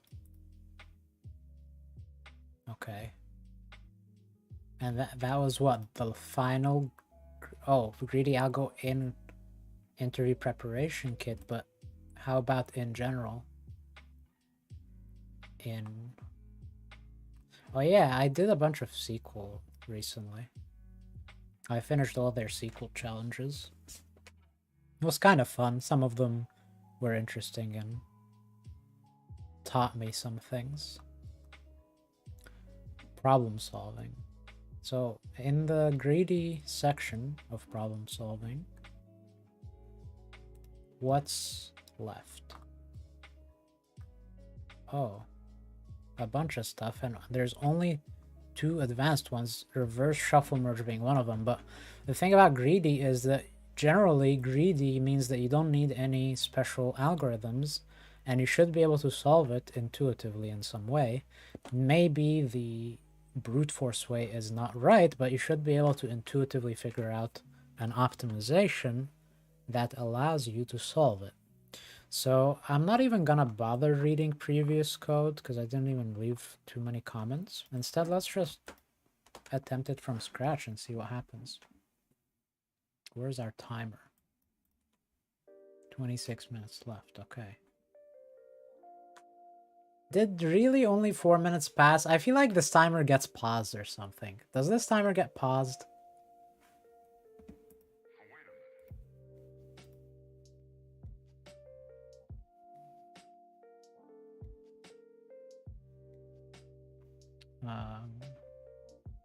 I think I missed some messages though.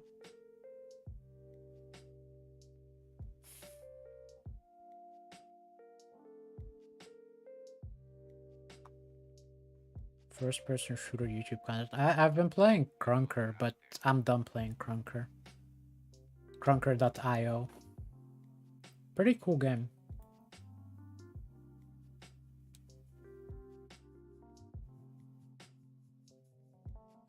You're still playing 5D chess? How's that going, Ryan?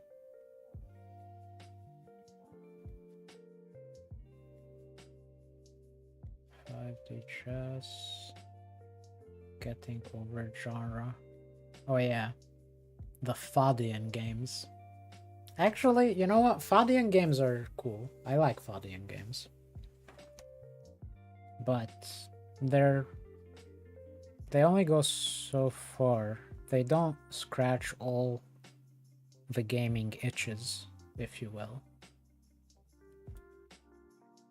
For me, at least.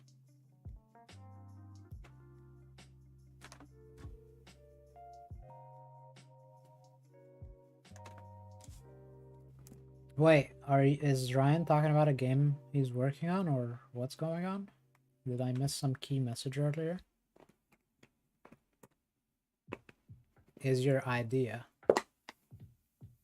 So Ryan said he has an idea somewhere. I guess I missed that message.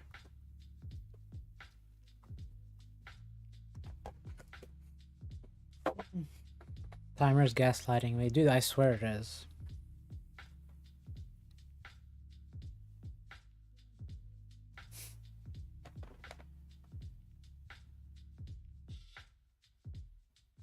Wait, Awe talked about Crunker?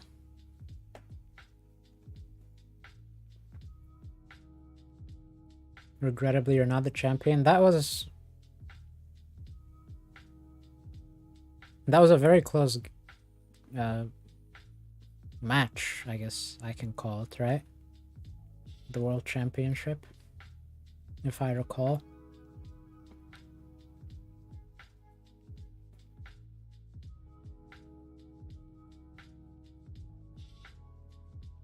Game idea that merges two game ideas? Dude, you can make very successful games by just, you know, for your definition of success, be it the artistic side of it or the monetary, but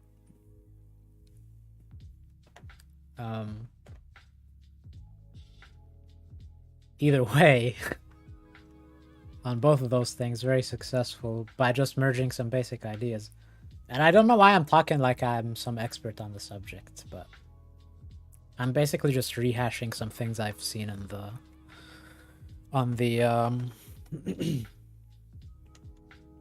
what's that channel called?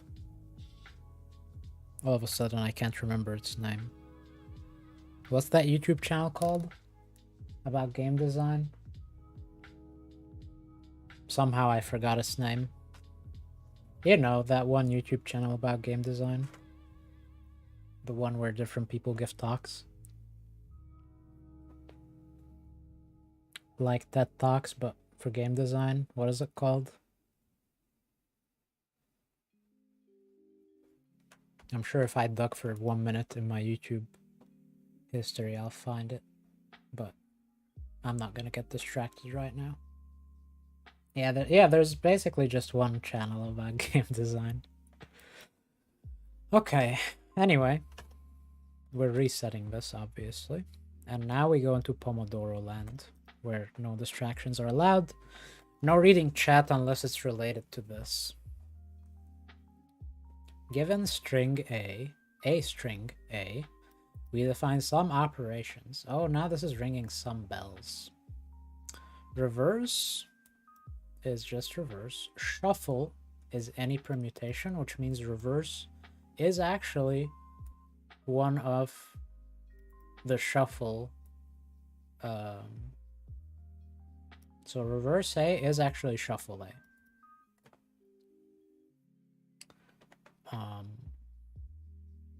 Merge denotes any string that's obtained by interspersing the two strings, maintaining the order of characters in both. So there's a lot of ways of doing that. How many ways exactly? Well, is it the multiple? No, it's more than the multiple, I think, of their lengths. Multiple of their lengths would be their cross product, but I think it's more than that, right?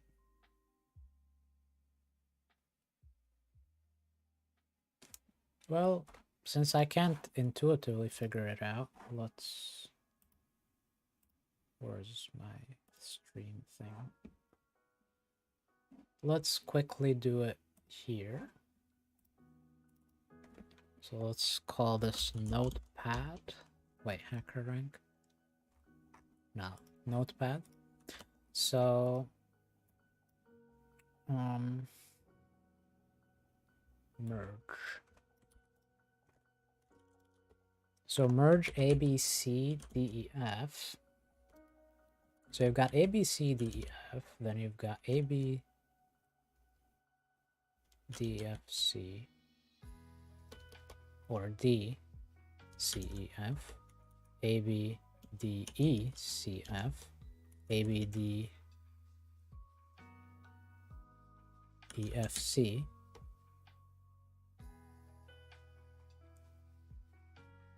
Wait, so is it true that by sliding one of the strings back one character at a time until all the characters have passed? No, that is not true.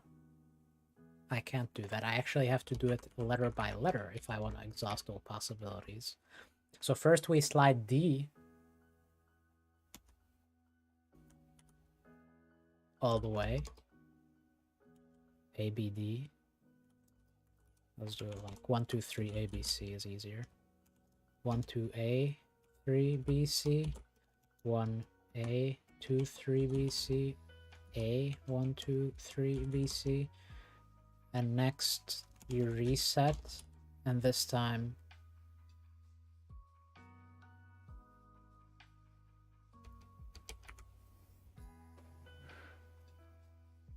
what am I finding to be complicated about figuring out how many there are?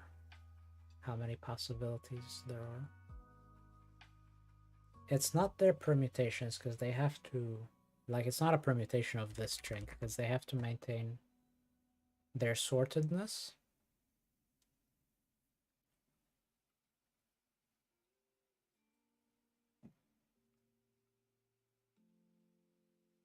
So yeah, this is the first question, is how can we brute force generate all of them efficiently?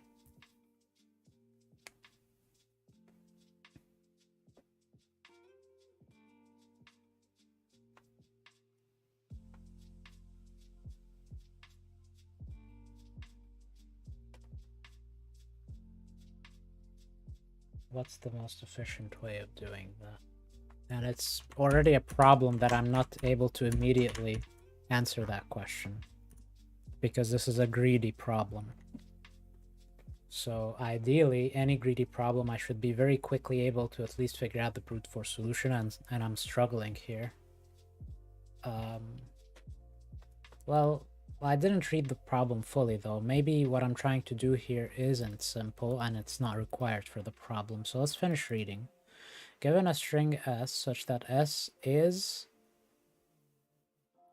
a merged output of reverse A shuffle A, which is to say this specific permutation of A and some other permutation of A get combined, find the lexicographically smallest A that satisfies S. So we're given S, which is already the merged one of the merged outputs, or no, sorry, a specific merged output of reverse A and shuffle A. We're given that S, and we need to and multiple A's can satisfy that. And so we need to find the smallest one. So maybe, even though I think it's important to figure this out in general, like even if it's not necessary for solving it, I kind of want to figure that out. For a moment, let's take a sidetrack and just figure out what this is saying. But let's finish reading. For example, if S is AB, AB, we can split it into two strings of A, B. The reverse is BA, and we need to find a string to shuffle in to get a BAB. The middle two characters match our reverse string, leaving AB at the ends. Our shuffle string needs to be AB.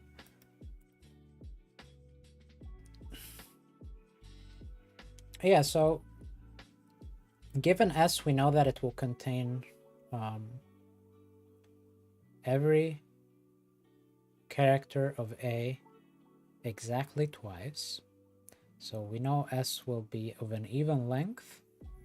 And if we count how many times each character shows up and divide all of their frequencies by 2, we will know exactly the composition of A.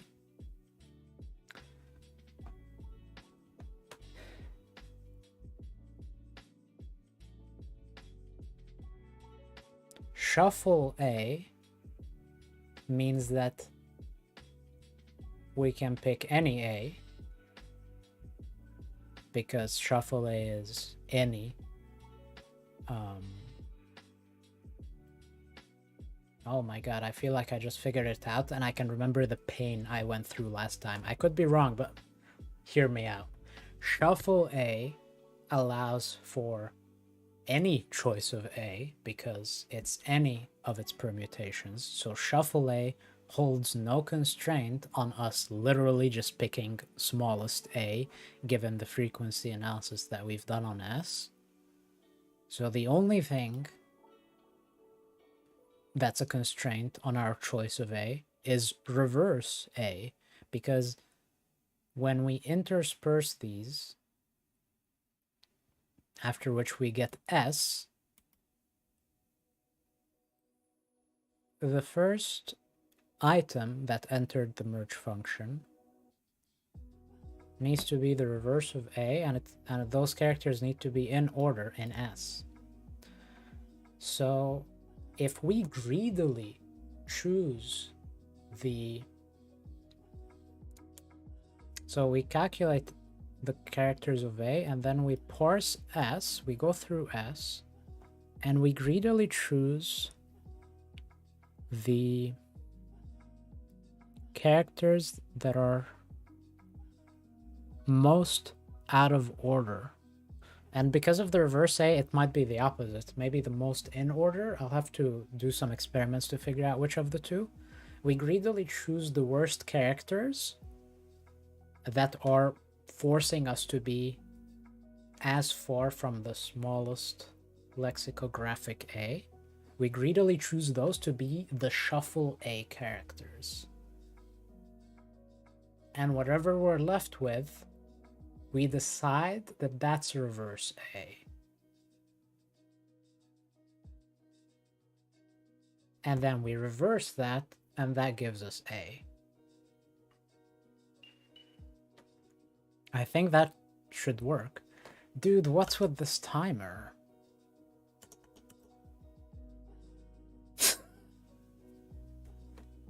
Are you kidding me? Like, how bad is Google? This is the timer on google.com. Like, how bad can this timer be? Are you serious? I'm gonna put it on my second window. Dude, I swear it's... Okay, is this a Chromium thing? Does Chromium detect when the window is occluded and just decide to pause it, or what? Like, do I seriously have to find an empty space on one of my screens and leave it inactive there, and it will keep counting because it's not occluded? Is that seriously what's going on?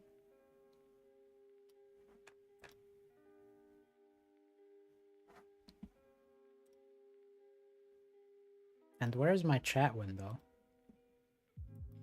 Okay, why is my chat window not paused?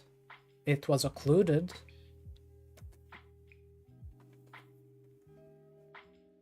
Anyway, I'm getting distracted here. So let's do an experiment on this method that I just concocted. So,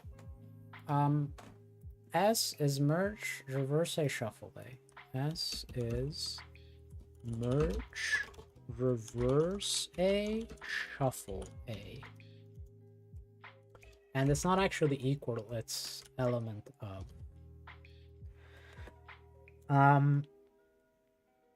Which means that multiple options of A are possible, and we want the smallest one actually. Find smallest A. That satisfies. So let's test this. Let's say that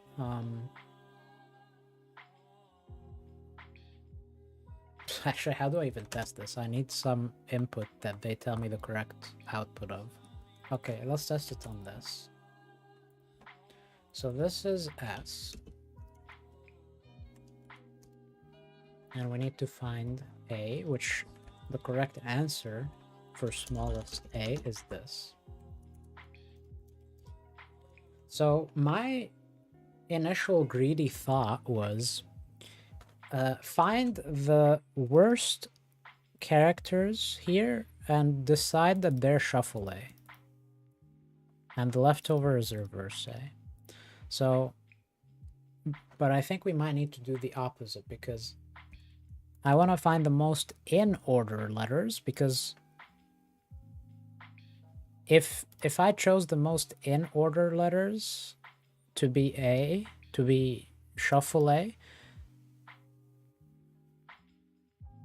then the leftovers become reverse A, and that's good. Do I not want the most in? No, I want the most out of order letters to be reverse A.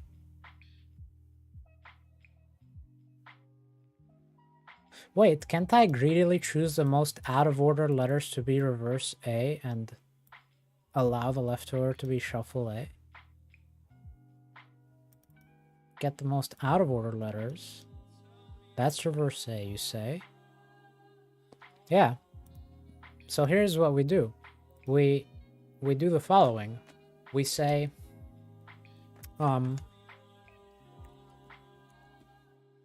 what characters are in A?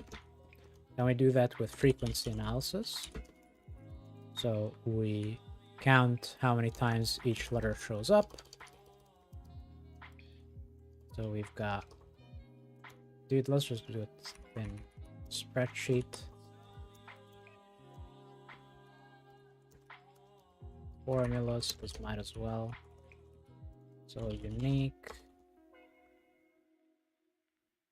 How do I split each?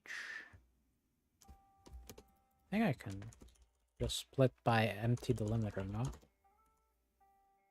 Should be non-empty.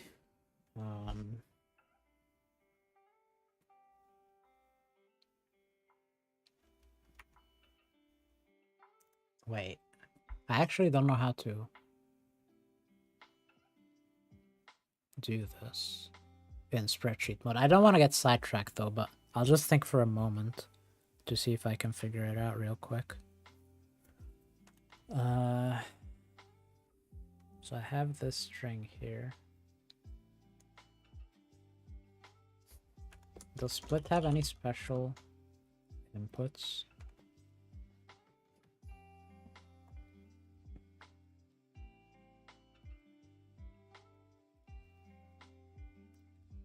I'm not sure that it does.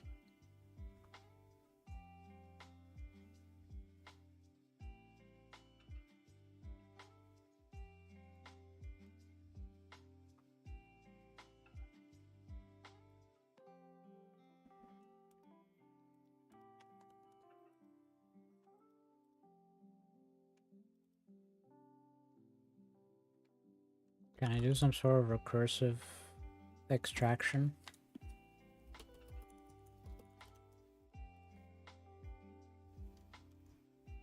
Okay, fuck it, I'll just do that.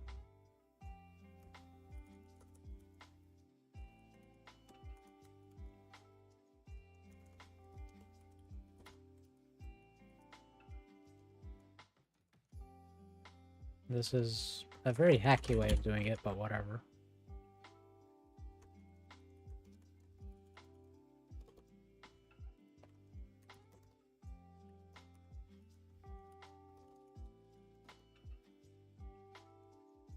What?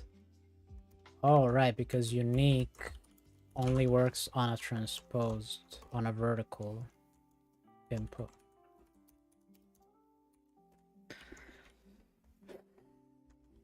Count if I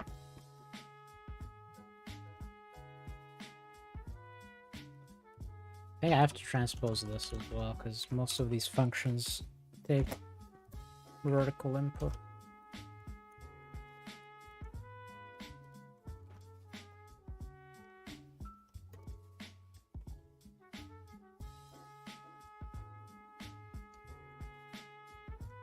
Do I need?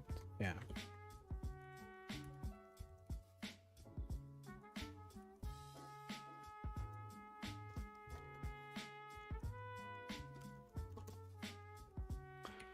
Yeah, so there's 2 of each.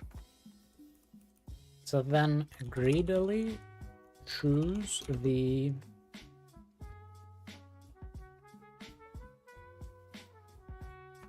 most descending A. But I'm a bit confused, like why,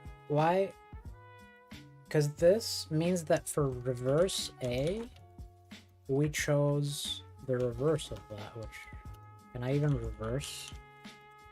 I don't think I can, but I can replicate this.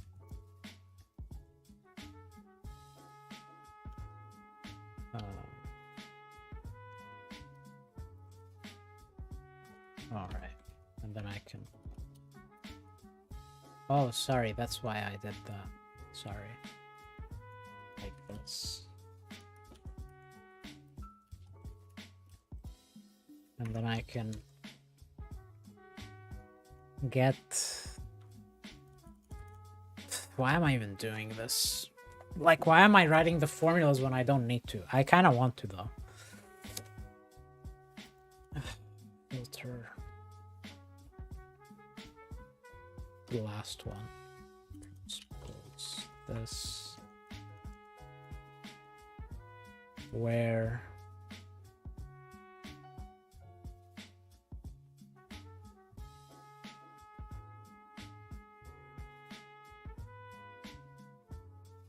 It's not easy to do it this way.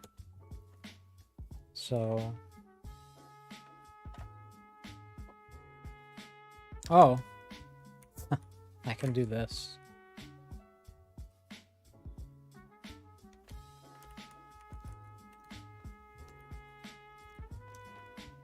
And then go backwards. How do I do that? Not manually. Indirect.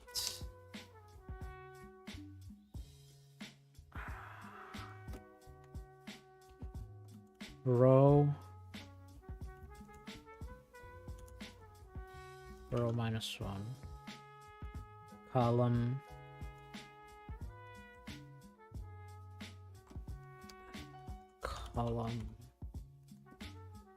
plus count A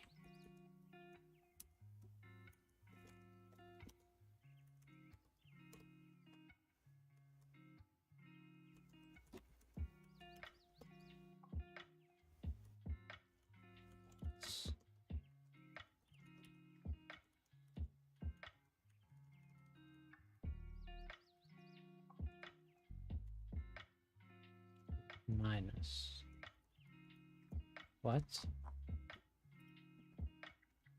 Minus column 2.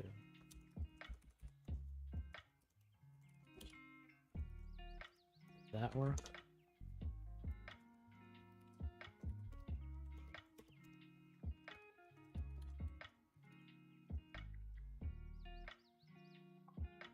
Oh.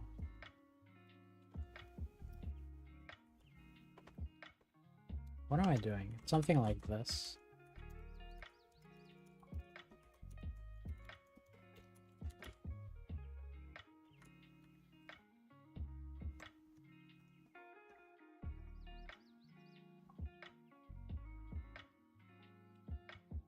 the last column minus 0 at first, it should be.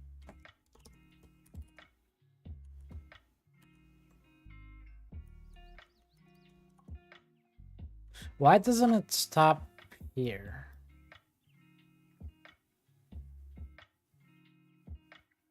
Because if I'm grabbing this, then by the time I reach the end,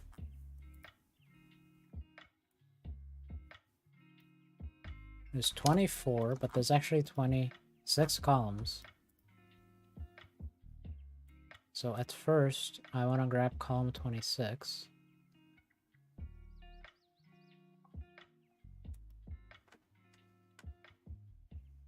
Oh. Plus our offset. Wait, but I thought I did that. There's something that doesn't make sense in here. Minus 3 is plus 3.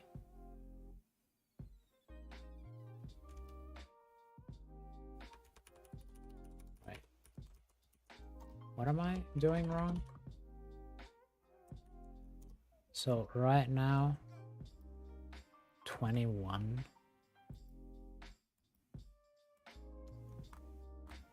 So I want to subtract 0, then 1, then 2. Oh, right, but we want to start at the end, so plus column. And then from that, we want to subtract 0, then 1, then 2. Right. So actually, I think what I had was correct. Is it minus 2 to get the... No, minus 3. Wait, but why? Minus column, minus...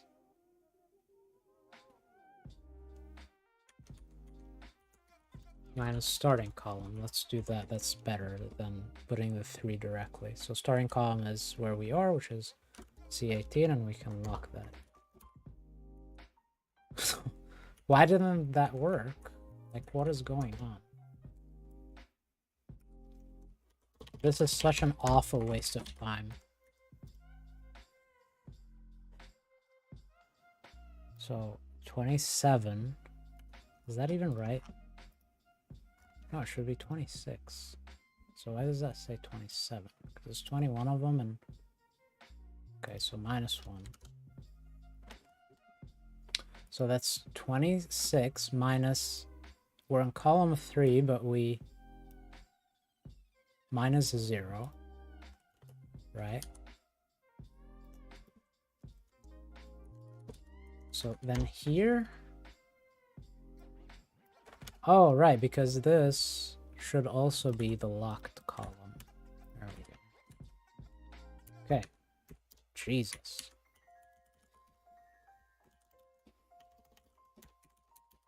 Okay, so now we reversed it in a hacky way, and now we can just concatenate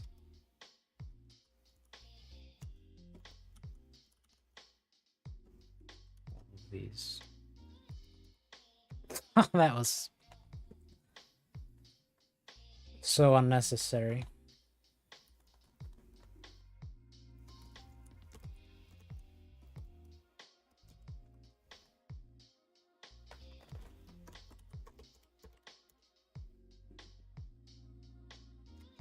Okay, so that's reverse A. So why did we choose this? Like, where is S? Oh, I forgot to enlarge this. I don't know how visible it is on stream. So why do we greedily choose B, C, D, E, F, G, A?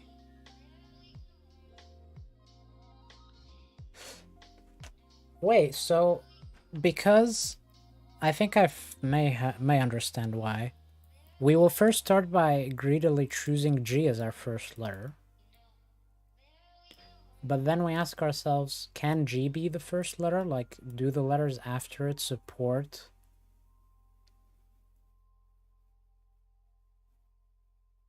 the rest? And the answer is A, B, C, D, E, F, G. A, B, C, D, E, F, G. Okay, I don't understand. Why can't we choose this as...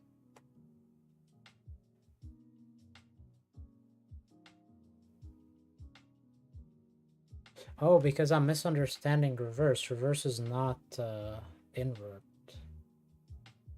You actually want the last letter of what you chose to be A. So you actually want to go backwards. Okay, now I get it. You go from right to left, and you want the first letter you encounter from right to left to be A. So here, ideally, you want this to be your first letter of reverse A, or of A or reverse A. I think A, so that when you're and then you ask yourself, do the remaining letters support that? And the answer is yes.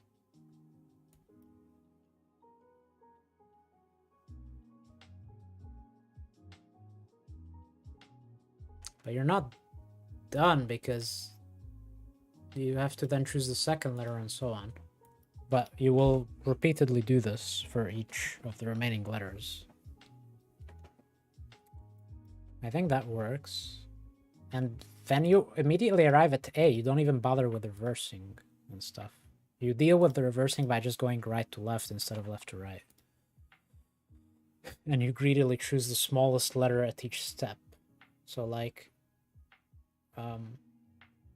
you ask yourself, can the smallest available letter that I haven't... So you start at this, that's smallest possible letter. Can that be the first letter? You go right to left, first encounter here. Do the remaining letters support, contain all the remaining letters that you need? If the answer is yes, you greedily choose it. And then you repeat this process with the remaining letters. And you will arrive at a solution because you've already checked that there is enough remaining letters to support all the remaining letters that you need. If the answer is no, then you jump back to the start and you try again with the next smallest letter. Which means that worst case, you're gonna parse this length of S over 2 times number of letters.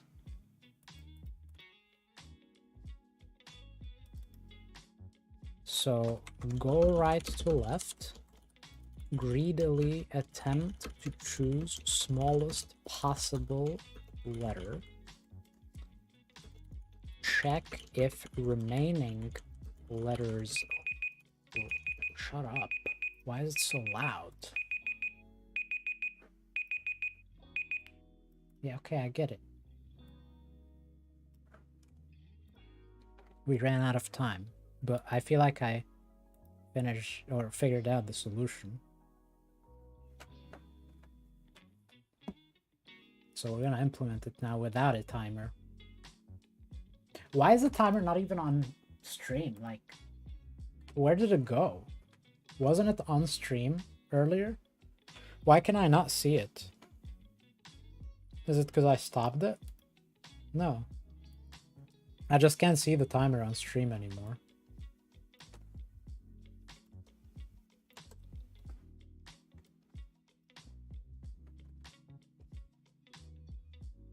Did I miss chat? I feel like I missed chat. Let me quickly catch up on chat.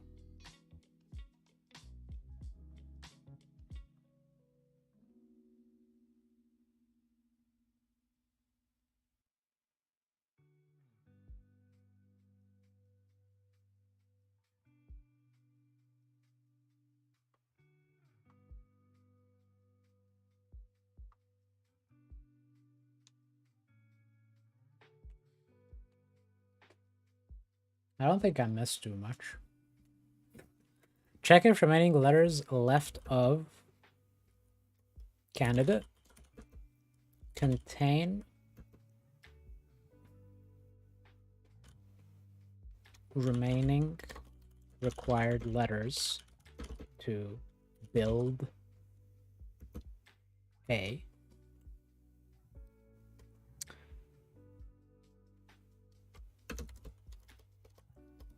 If yes, pick this candidate, subtract it from remaining required letters, build A,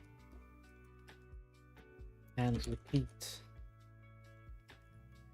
If no, start from the beginning, right side, and try to pick next smallest letter from the remaining required letters. I think that's what the solution is. Now we just have to implement that. And I'll quickly be right back. 2-3 minutes or so.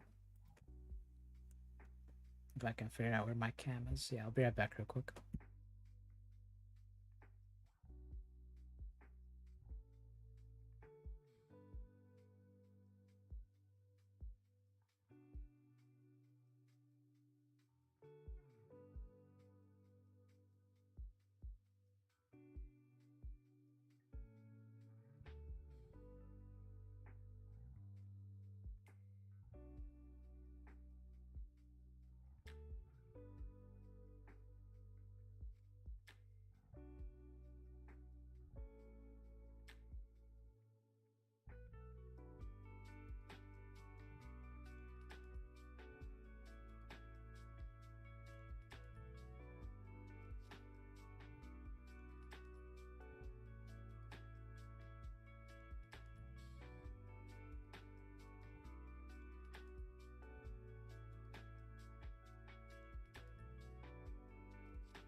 Hello? What's going on here? Is this thing on? Huh.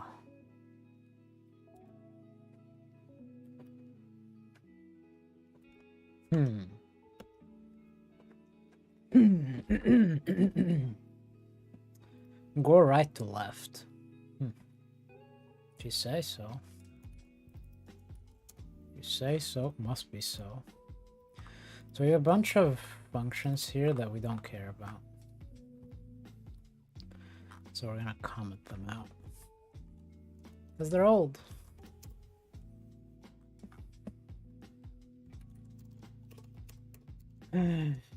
So...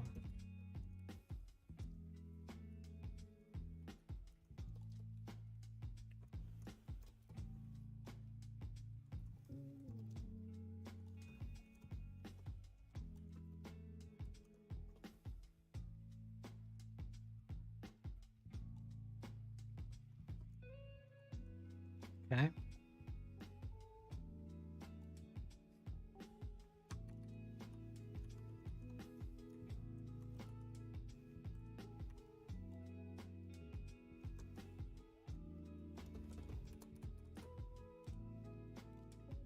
Okay, so that's our solution.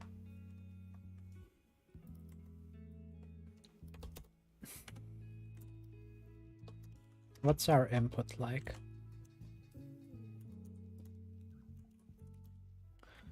We take just a simple string as input, which is s. So first step is figure out a using frequency analysis. It's been 2 years. Damn. Time sure flies, eh? Did I pass by a black hole or something on my way? Figure out A using frequency analysis.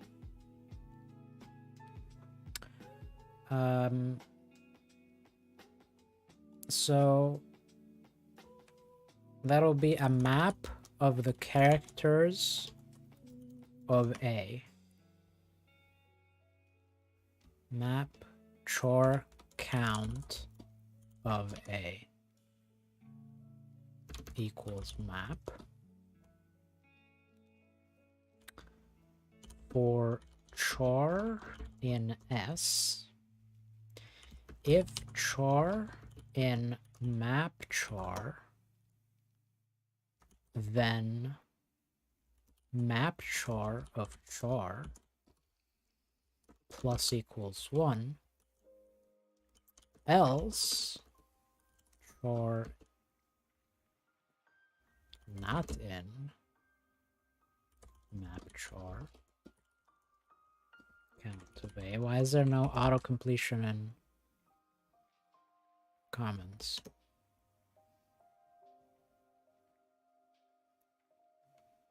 Else map char count of A of char is 1.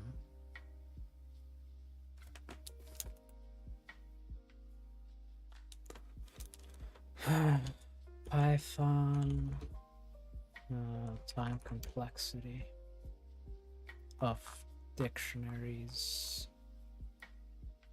O of 1.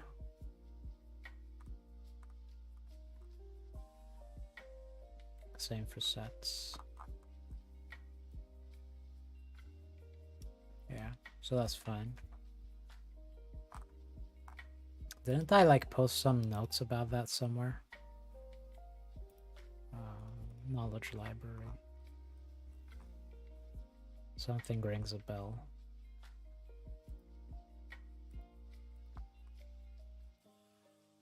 I don't remember right now.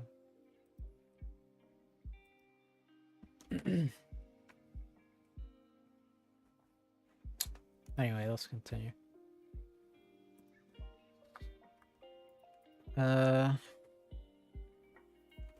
so that's O of 1. So O of n amortized, that's if what?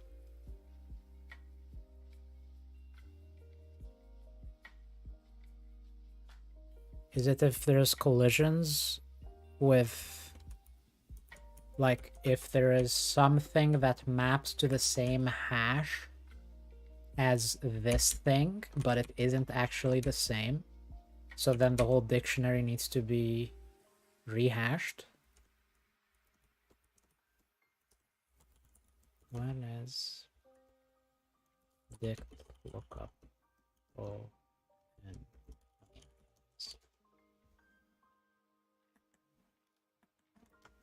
I'll just quickly do this because I need to know the answer to that.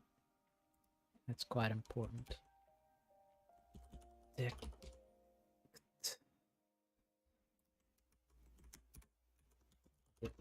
of and lookup edge case.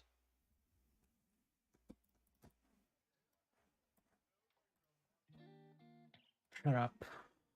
13 years ago, nice. Have about 10 million values. Blister dict.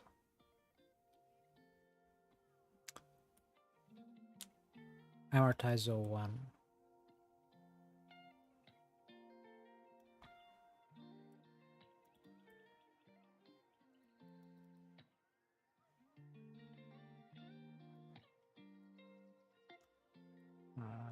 No, that's not the answer I'm looking for. Wait. Yes.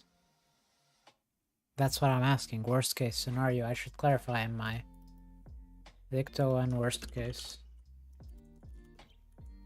Lookup. Because it's lookup, not like it even says that for lookup, not just for setting or, you know, adding, also for lookup. And I need to understand why that is. I get that it's also... Oh, okay. Average case is actually the amortized. It's amortized all one, but why does it say amortized worst case? Like, shouldn't this just be worst case and that's it? Like, why is it amortized worst case? I thought this is amortized average, and this is just worst case in general.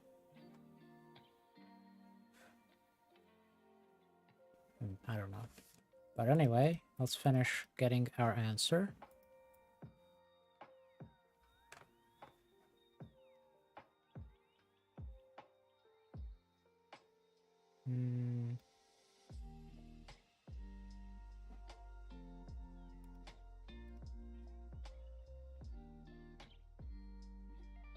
No, that's not giving me the answer I'm looking for. Dude, okay, I get it. You like cookies. 12 years ago. No answer or what? Wait, maybe there was an answer. No, that's the answer, right. Hash map. If the hash function is bad and results in a lot of collisions. However, that is a very rare case where every item added has the same hash. What?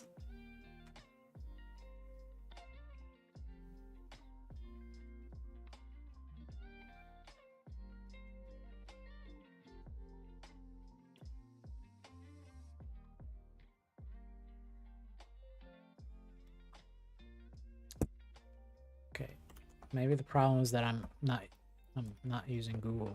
I was using DuckDuckGo.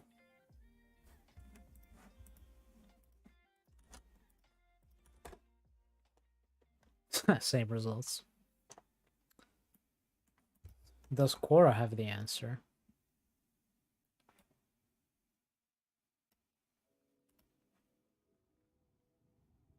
This is a joke.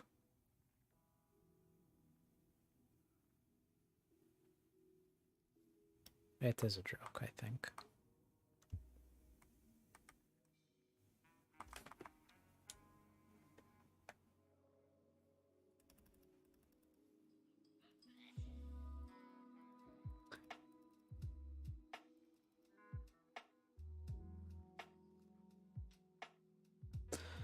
I guess I need to look at the collision resolution code.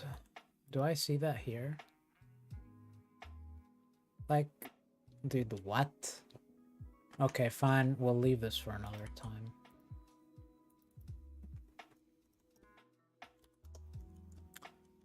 what happens when there is a collision during lookup? I need to know the answer to this.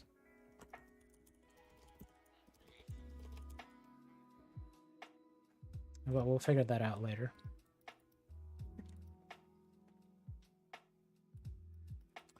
Okay. So that's frequency analysis.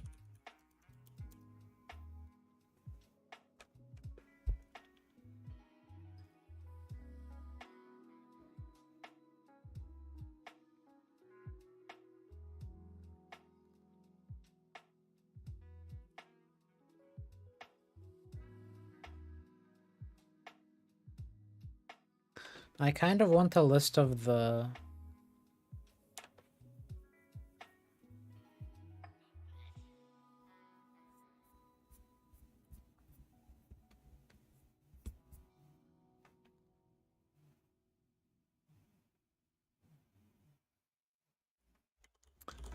list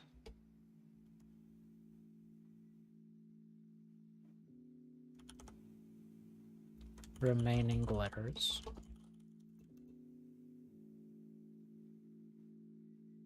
And I want this to be in order.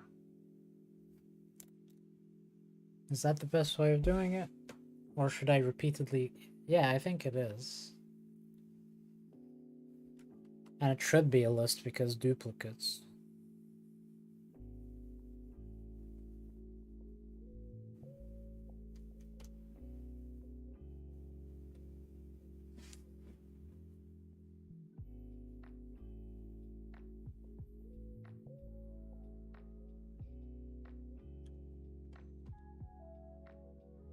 Yeah, I think it's inevitable to require some form of sorting.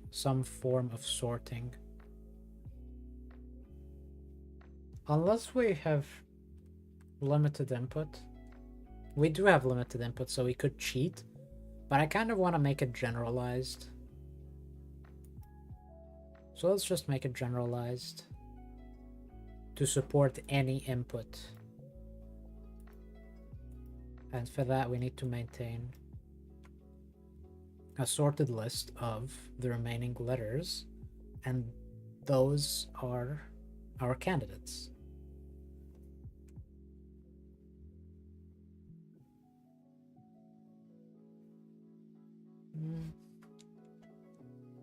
Well, not exactly, because if we discard a candidate, it has to remain in the list, but we increment our...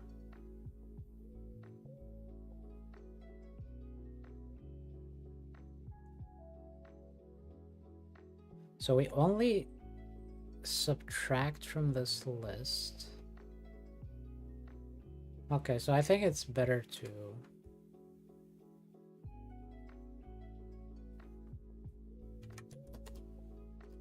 Yeah, it's better to just cheat for now.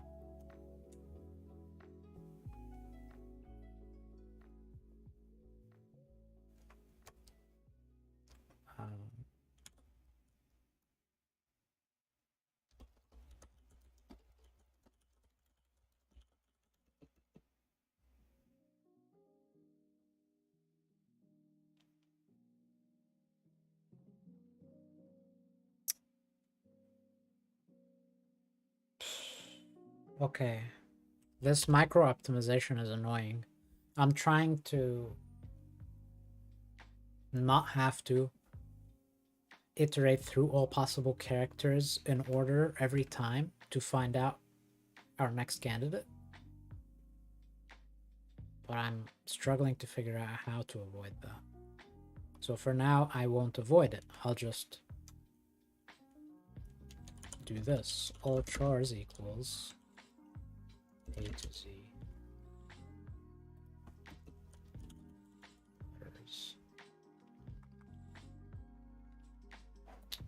That's taking too long. Where is my console? CMD. Let's use PowerShell, Python.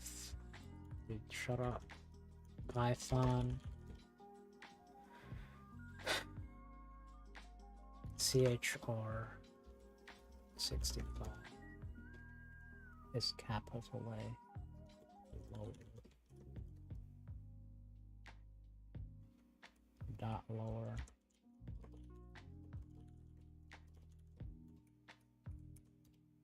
Yeah, so for I in range 65, 65 plus 26.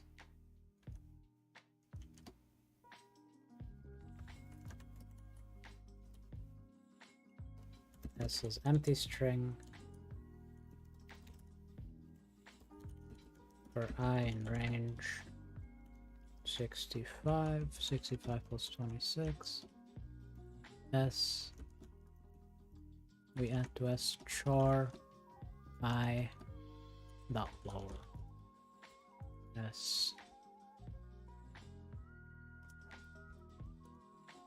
I could have just typed it out. But then I could have typoed without realizing.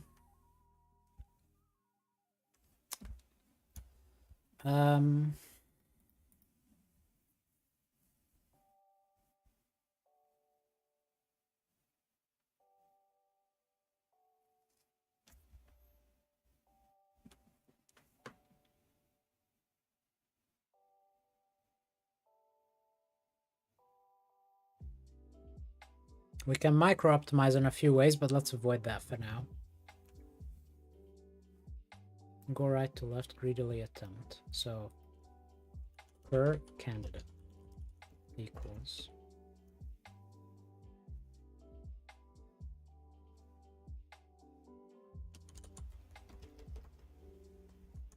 per candidate index equals 0.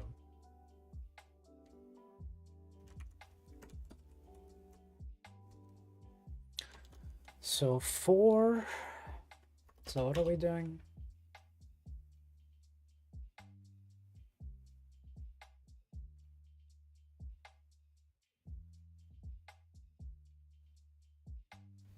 Okay.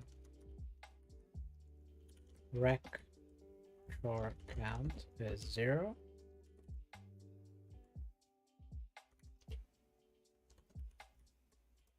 That's how many characters we need. How many characters do we need to build a?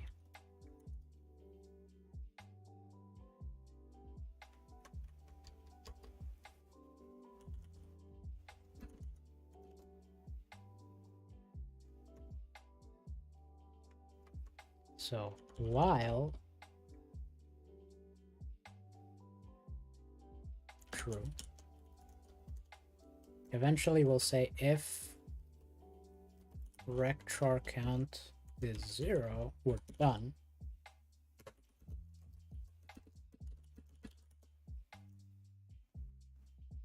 And in here we will say start right to left. So, well,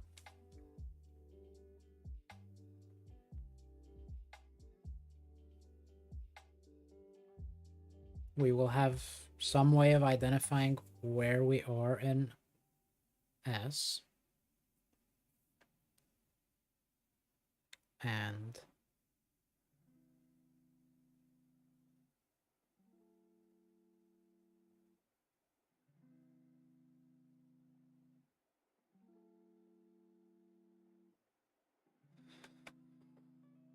so we have a candidate, which is this.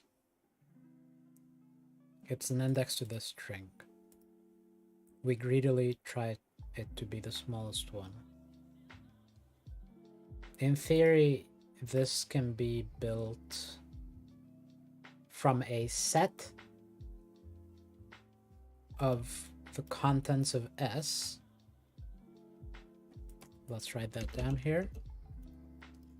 Can build this as a sorted set of characters in S. But I'm shortcutting here. And what we do is we start by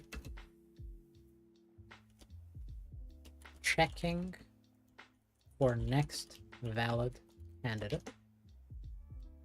And so to do that, what we do is while this, the charts of this. So that's how many more we need of this. And while that's 0,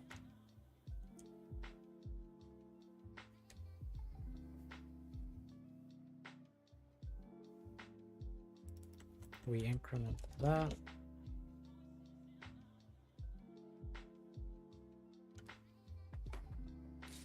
And if this is equal to the length of this, i.e. if it had one element and that was equal to 1, then we're overflowing. Or whatever it's called, segmentation fault, or what is it called? I don't know. List array over. What is it called? Array out of bounds, isn't it? Python array out of bounds.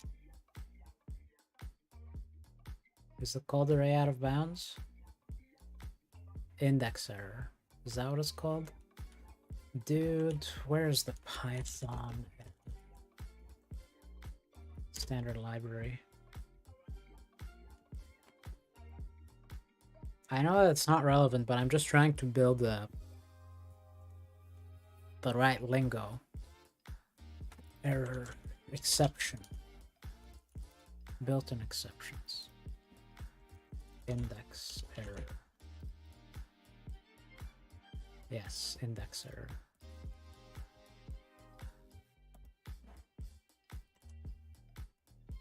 Okay, but this is Python specific, so this out of bounds. Then return false, like we failed. We ran out of candidates.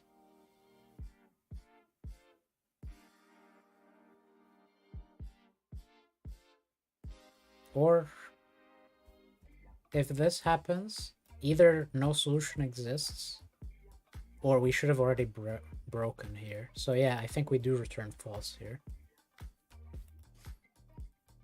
I believe.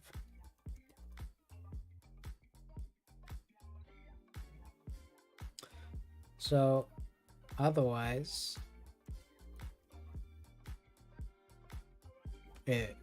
it's not 0, so this is a valid candidate.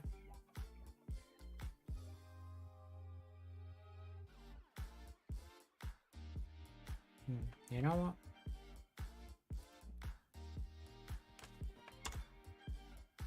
There's a better way.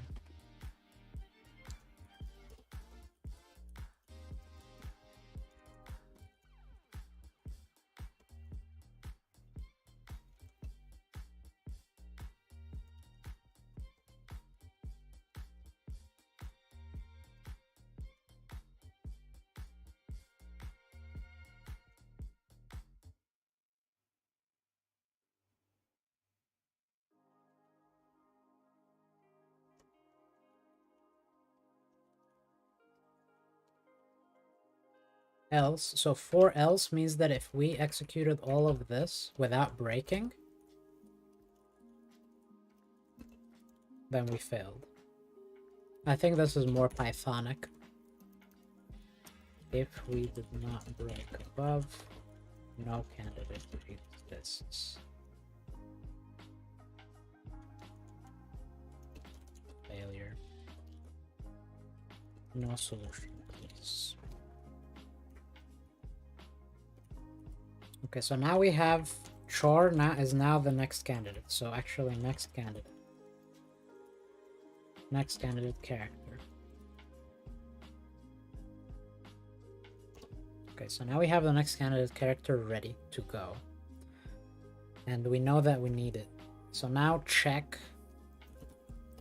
check if remaining letters support this. Oh, actually, we should do that check in here. In here.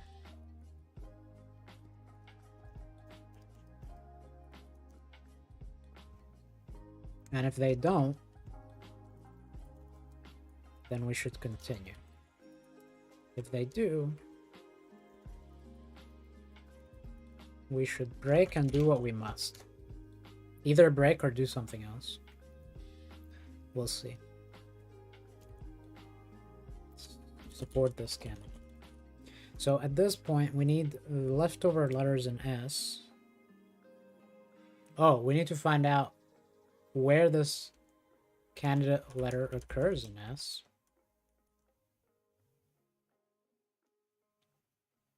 Dude, is this going to be efficient enough? We'll see. So check if remaining letters support this candidate. Well, first we need to find where is first occurrence of this candidate.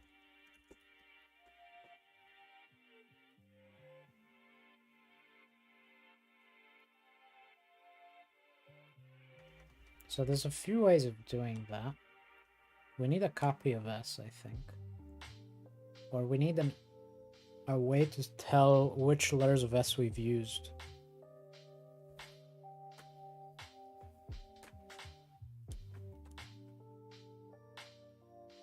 I think there's a nice way of doing that. We could have a map of the positions of each character of S.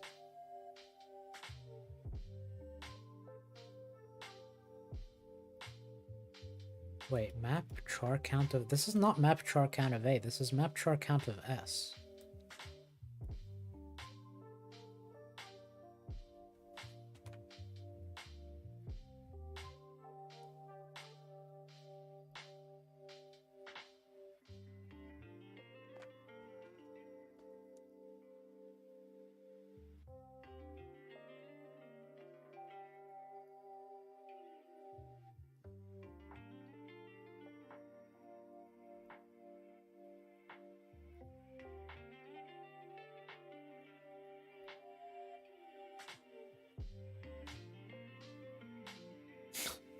Can I not do this, though?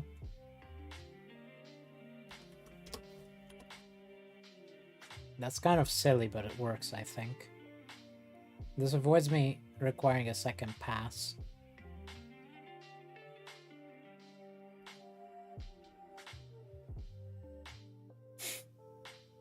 It's kind of funny. Because otherwise I would need to divide by 2 everything, and that's annoying. I mean, I can do it right here, but this solves that problem. And so now this is the char count of A and not S. Do I prefer it to be the char count of A? I think yes.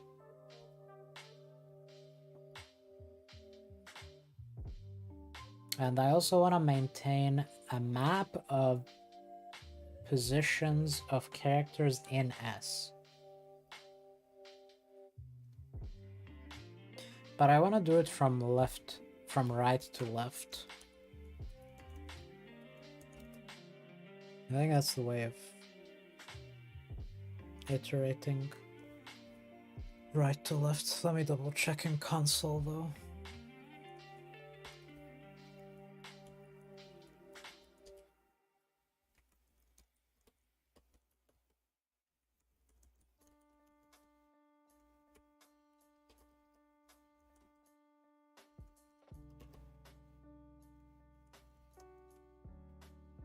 It's like this.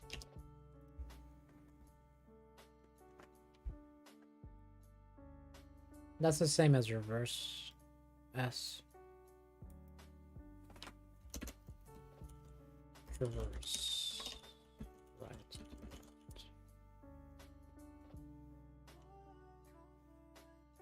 So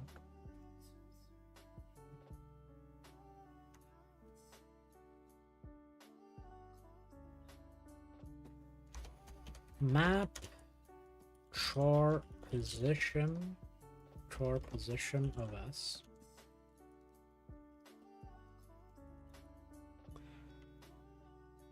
So if the char is in map char count of A, then it must be already in map char count of S. If it's not, then we add it.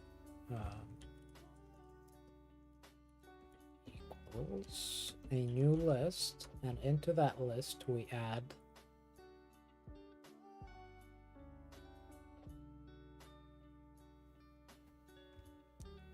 wait, something is ringing a bell about how Python behaves with creating a list like this. It's a fresh list, right? Okay, I'll take note to look into that. Python list. I just need to know for sure that this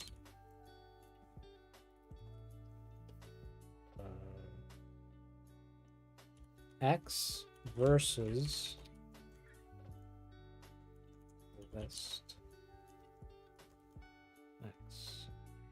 I need to know if there's a difference between these two, because I need this to be different.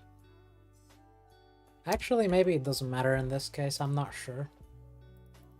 Anyway, in here we put the index, and that index is enumerate this.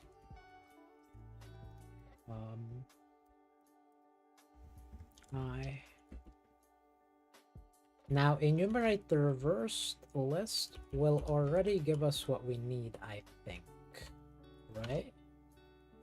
It will say 1. Let me check in console.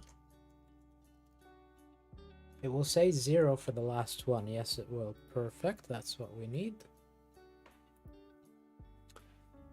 Map char position of S equals I. And if it's already there, then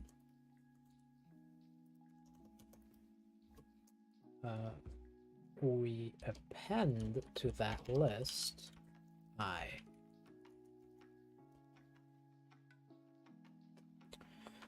So now we have a map of positions of the occurrences of all characters in a map, so we can easily access them. So once I've picked a candidate, I immediately know where the next occurrence of the candidate is, because I can remove that position of this candidate once I have successfully chosen this candidate. So always the first element of this is always the earliest next possible occurrence of the candidate, and the earliest next possible occurrence of this candidate will either work or the candidate as a whole fails. So that's perfect. So first occurrence of this candidate is simply this of 0. And we know that there's something there because the count of this candidate is greater than 0. So there must still be some left.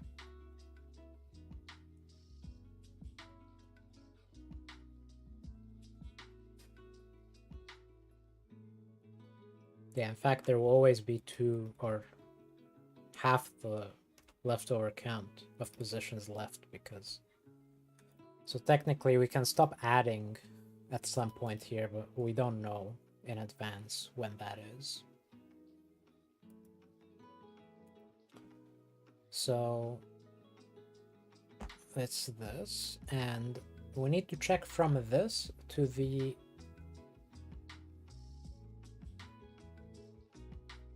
You know, since we're gonna be using S in reverse, we might as well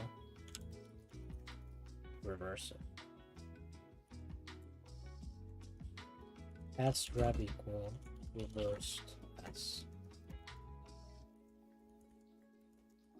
S rev. That's probably a little bit more elegant rather than having to use the reversed S iterator syntax over and over again. Because this itself is an iterator, right? I think it is, which is Pythonic. Where is the standard library? Where are the built-in functions and where is reversed? Yeah, it's an iterator. Cool.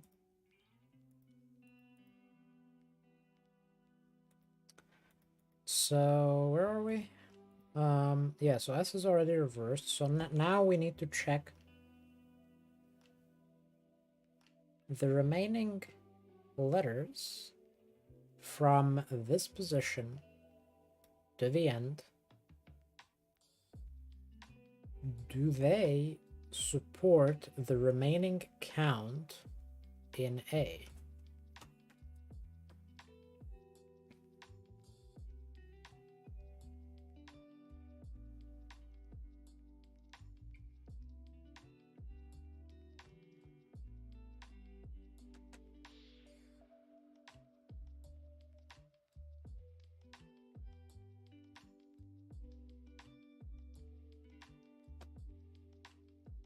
I'm just thinking, what's an efficient way of doing this?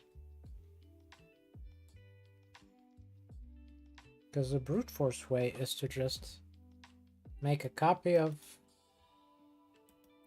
this.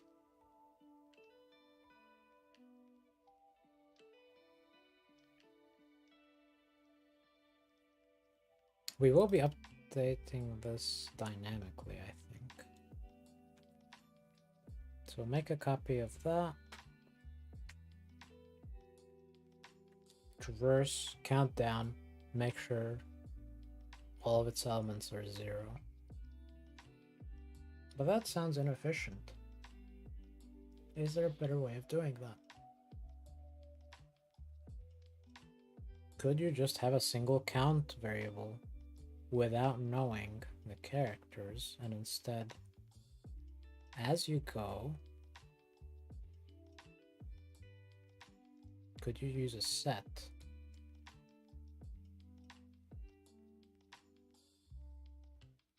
But looking into a set is essentially the same time complexity as looking up a dictionary and even modifying it.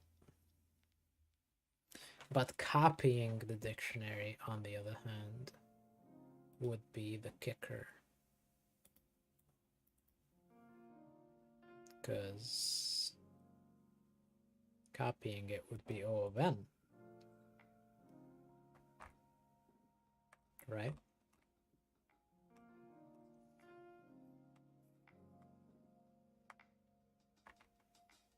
So, can we avoid that?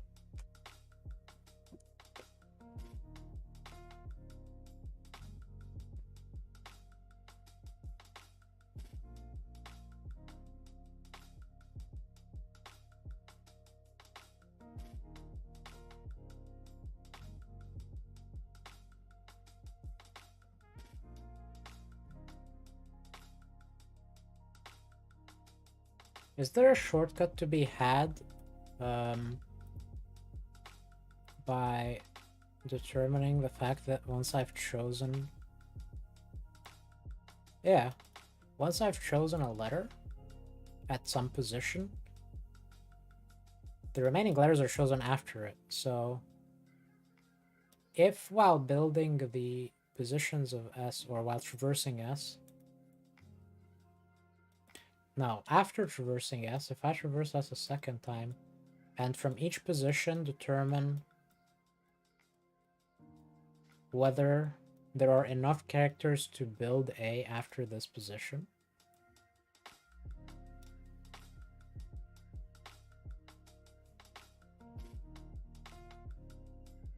That might help.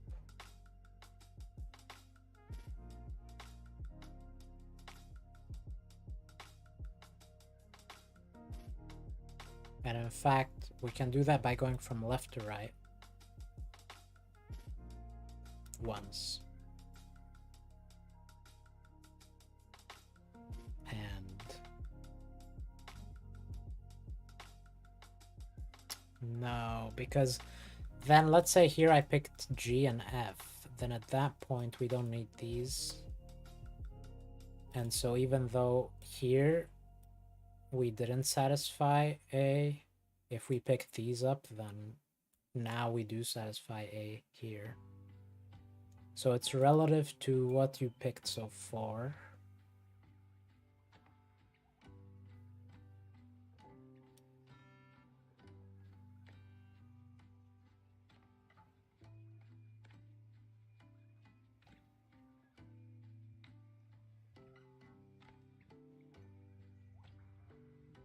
But if you know what you've picked up so far, then you know what you still need.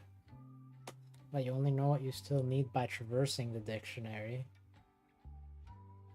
of count A, which already does the thing we are trying to avoid, which is traverse the whole dictionary. Because copying the dictionary requires traversing the dictionary. All of it.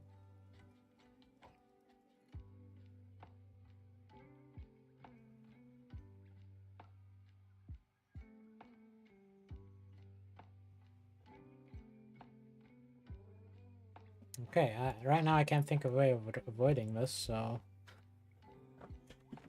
check if lightning letters support this candidate. We'll just do it by going through the whole thing. So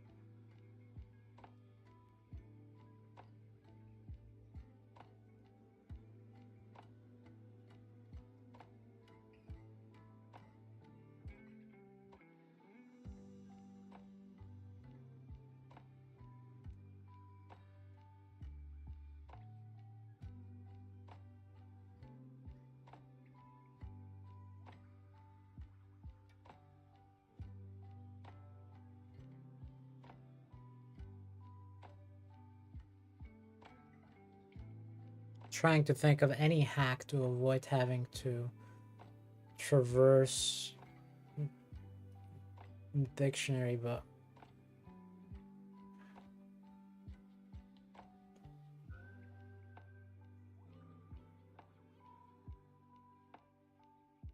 everything I think of requires traversing all possible characters. So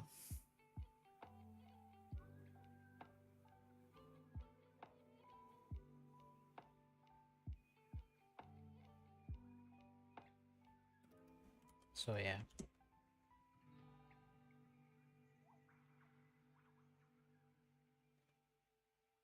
Map char count of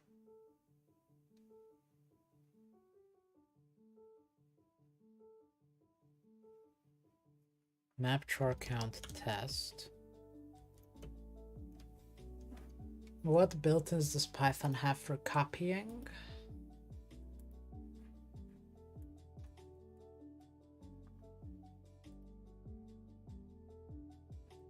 Is there a top-level copy? No. But do dictionaries have copy?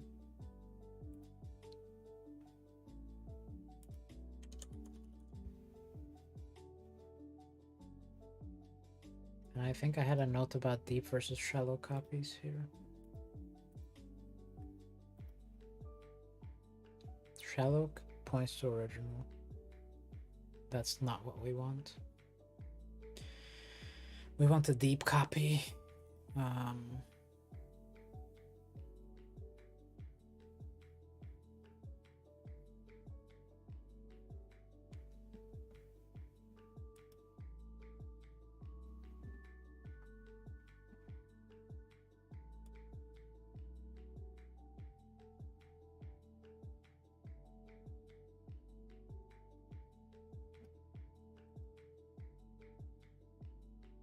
Shallow is copy at the top level.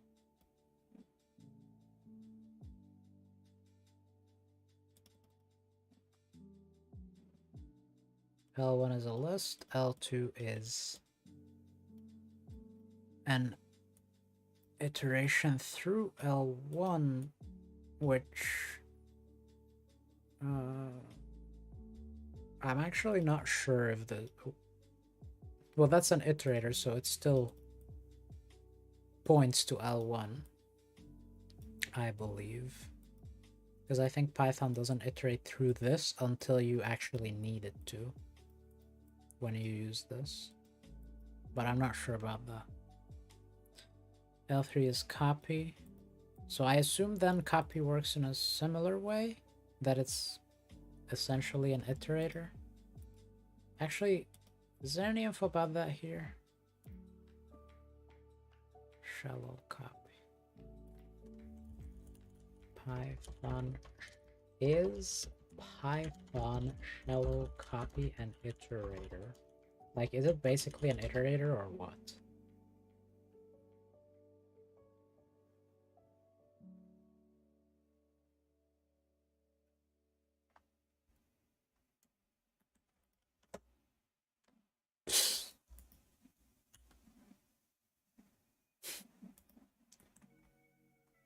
What?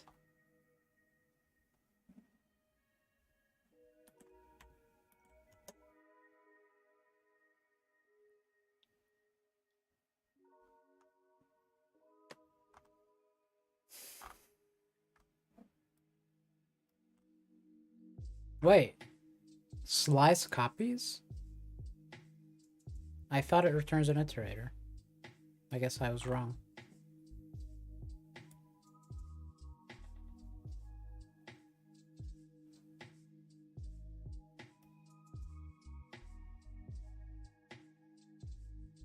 Okay, I could import copy and...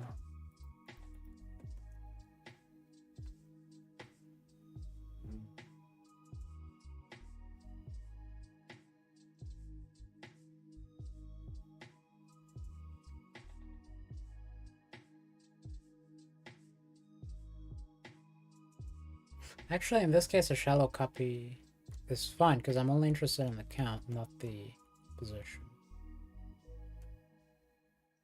So... this is fine.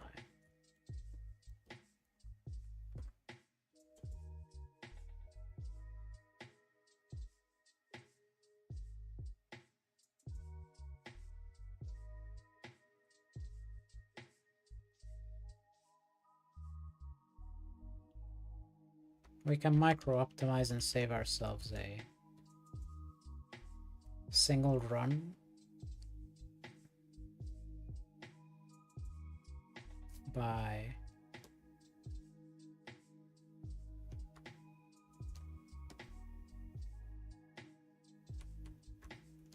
I won't do that, I'll just mention it. Micro-optimize. Keep track of count and thereby at the end. 0 without forcing through.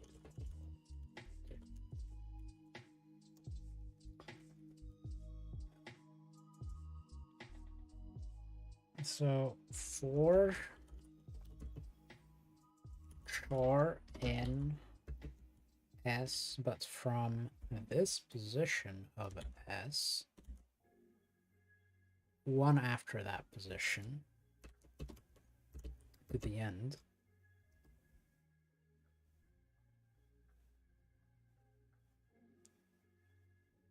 which avoids overflow, because even if this plus 1 is overflowing, the subscript operator will avoid it.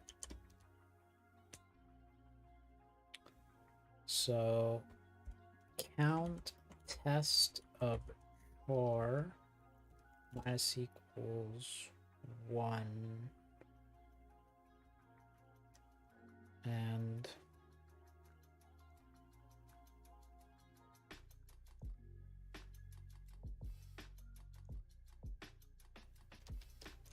if any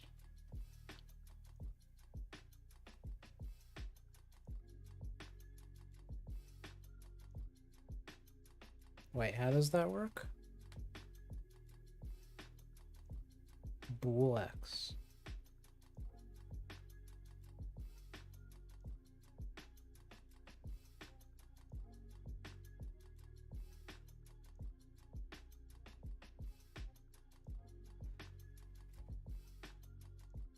Wait, am I misunderstanding how any works? I thought I can provide a Boolean expression. Like a... Oh, it just says if element. That's not what I want.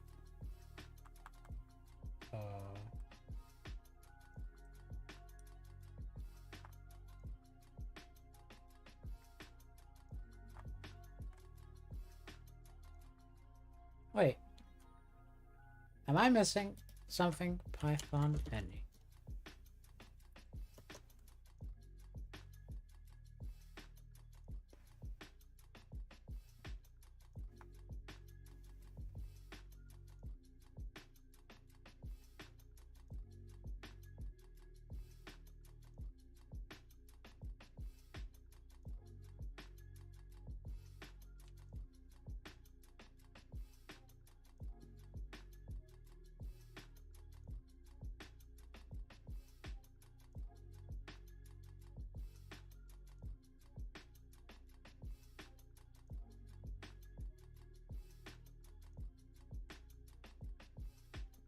I thought I could use any to...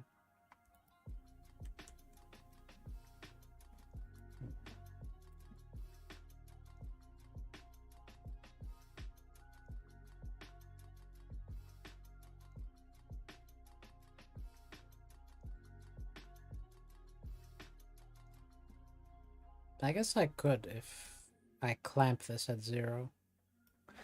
Because I assume, I'll just check, I assume any of a negative is not false.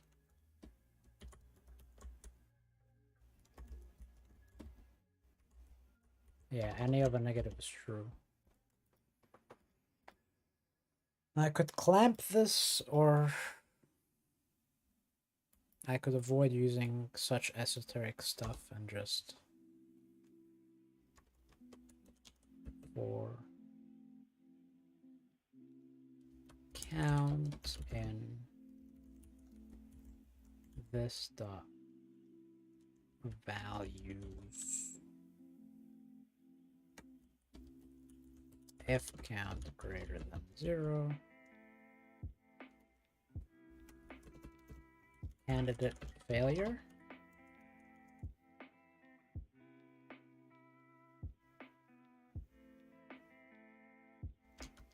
Else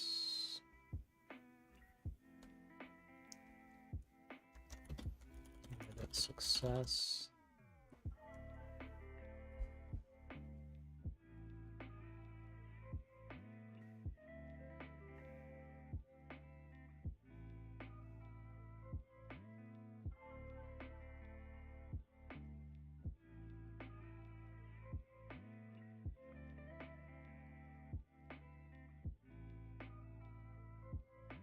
Looks like I can't avoid a flag here.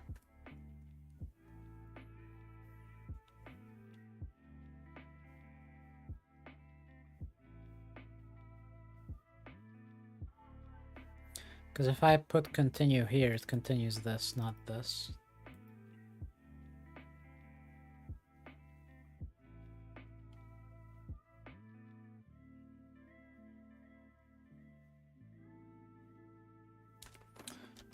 And if I do this, then it's confusing. It's very confusing if I do this.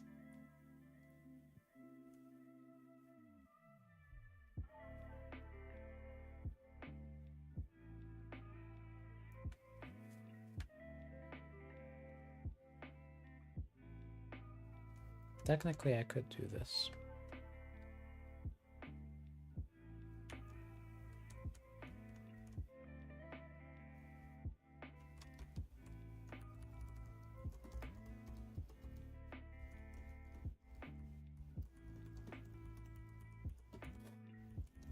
I don't think this is a nice way of doing it.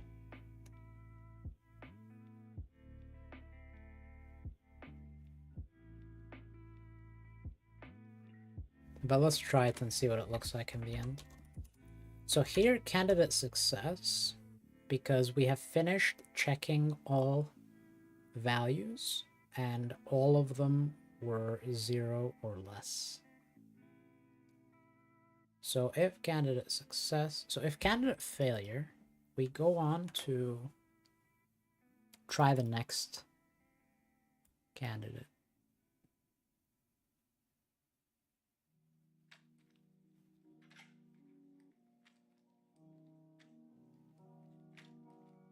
And by the time we get to the end, we're guaranteed to be done or it's unsolvable.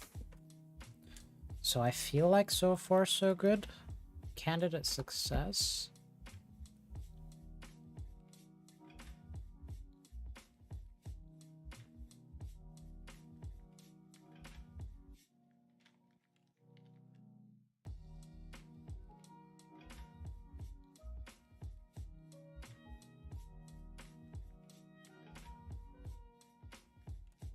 So this is our candidate.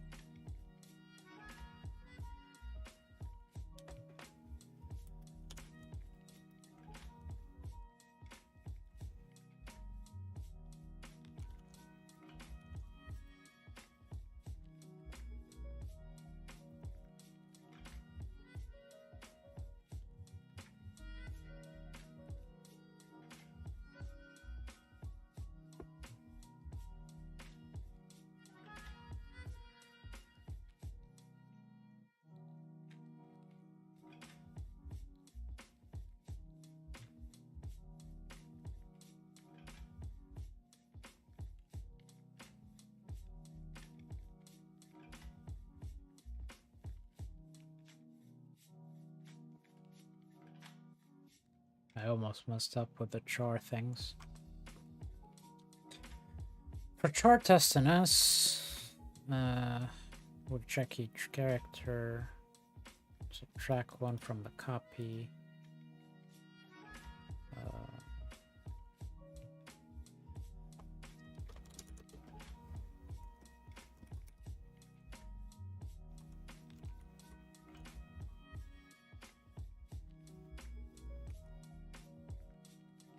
I've lost a lot of energy. My brain function has slowed down. Map char count test. Okay. Candidate success. So candidate success means we've managed to greedily pick a candidate. So what is this? So subtract it from remaining required letters.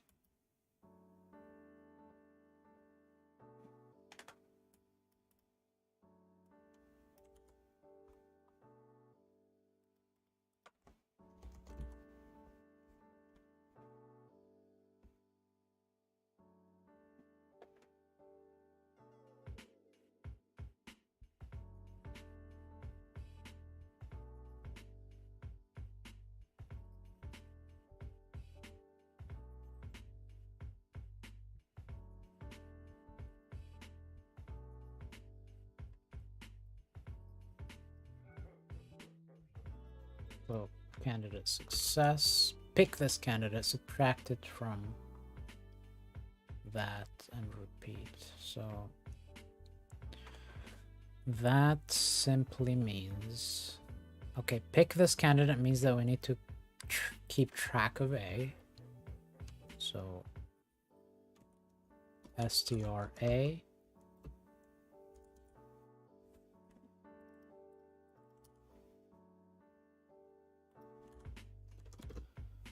is next candidate char.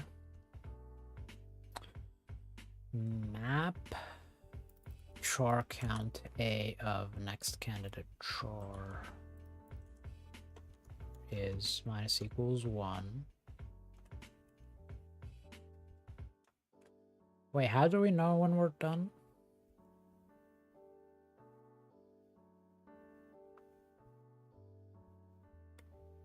Else. Oh, I see.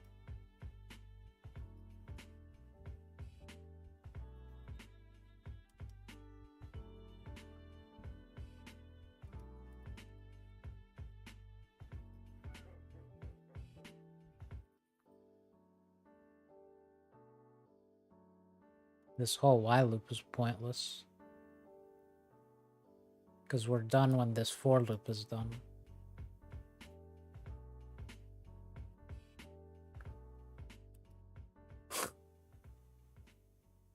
Right.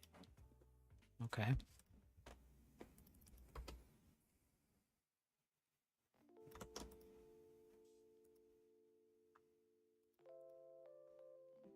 So we don't need this, I think.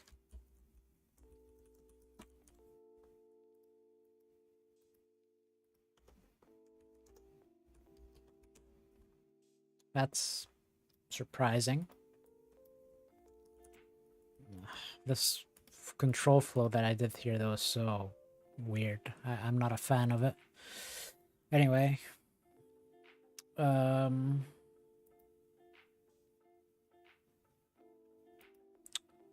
also this of this.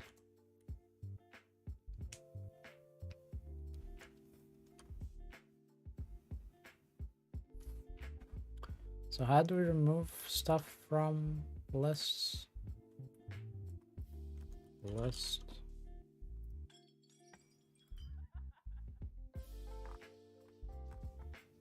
Sort. Common sequence operations. No.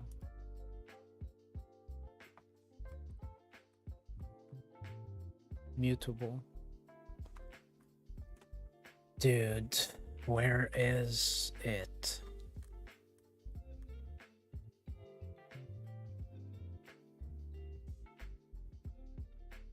Hello? Dude, Wagnon. What is going on? Dude, hello?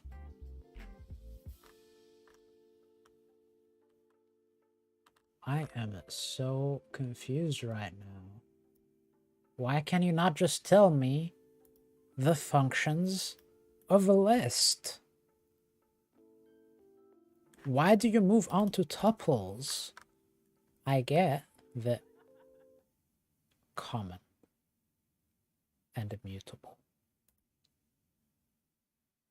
Oh, it's here, isn't it? I just wasn't paying attention. I apologize deeply and sincerely.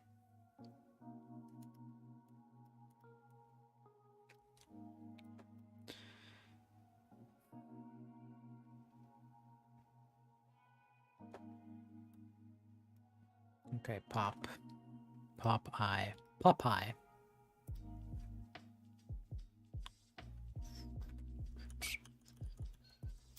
At position 0.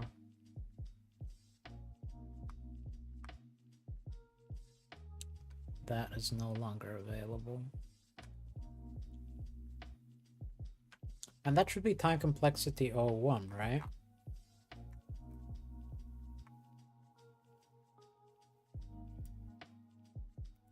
Yeah.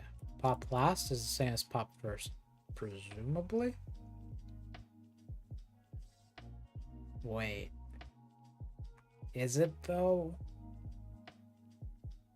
Because if it's not, then I should technically insert elements in reverse. Wait, append in reverse though. Append, extend.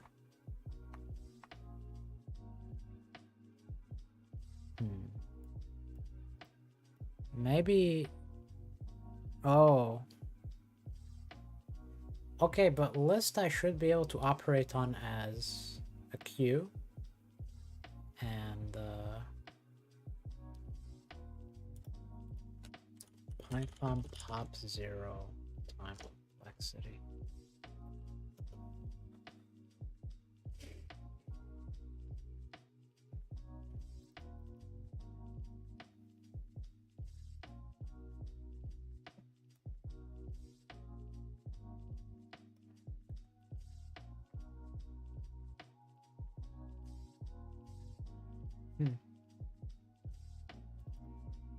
Double-ended Q is not O1 for removal.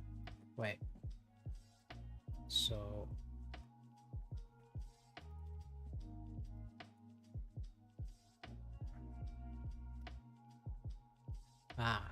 So technically I should use a double-ended Q. Okay.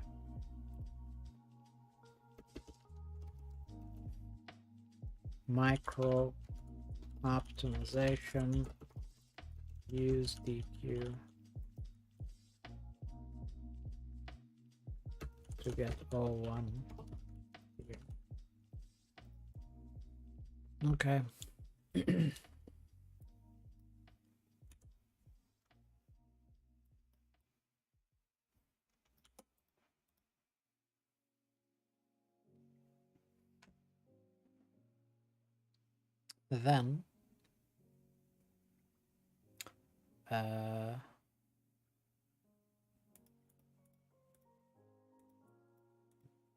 Then nothing. Well,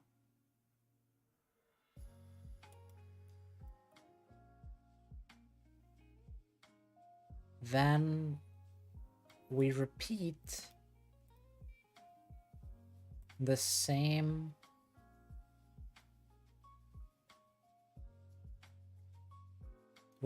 from the very beginning. We restart the whole iteration, which is why we needed the outer while loop, because now we break. Oh, but the break takes us to a continue, because we're breaking from what exactly? We're breaking from no, this break is at this. Holy hell, I actually don't know what level this break is at. Is this? Surely this break is at this level. Which breaks us out of... Wait, is the indent on this continue wrong? No, it's correct. It's within the if. And the if has no else, which means if this if didn't execute, then we go to the next iteration of the for. And if the if did execute, we get all the way to either failing the for loop, which is actually candidate success, or breaking out of the for loop, which is a candidate failure, which gets us to continue the for loop. But this break is already breaking out of the for loop, so next iteration of outer while, next iteration of for. This is so confusing, and I would absolutely not do it this way, and it'll probably be a nightmare to debug, so yeah. So we actually do need the while. So all the things I commented out, I actually need them. Did I delete the while? I think I deleted the while.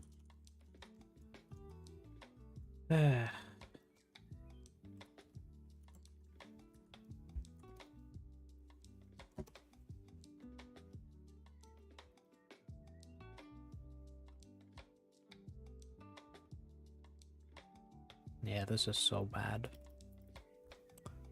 I really don't like this.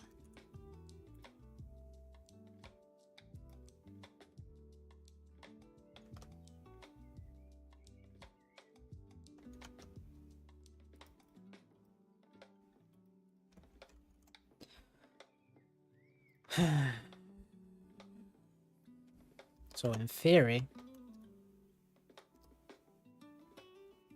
what is this? Get out of here. In theory, at this point, string A should be built. And is that what we're returning? I think it is. Yeah.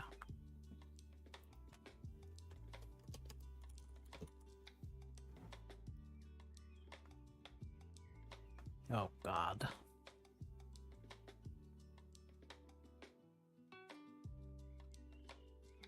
Oh, sorry. Its map is a function. What am I doing? What am I doing? God. Oh, God. What am I doing?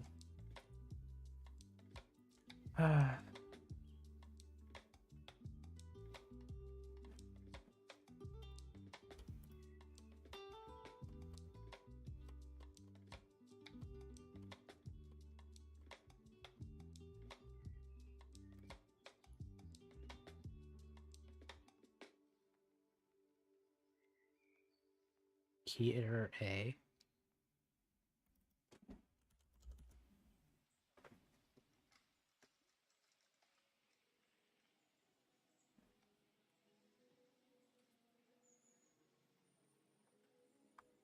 Okay.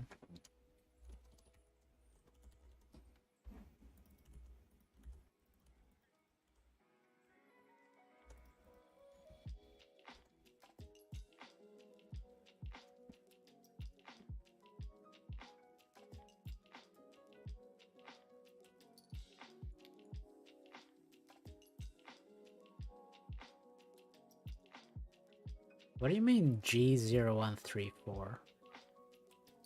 All of this.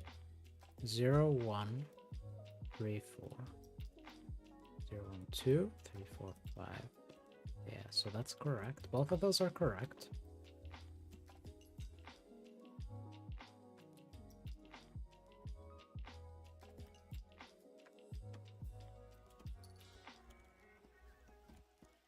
Trying.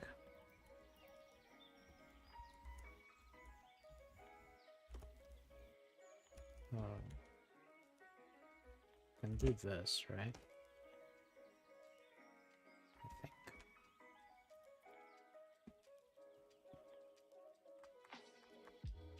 Yeah.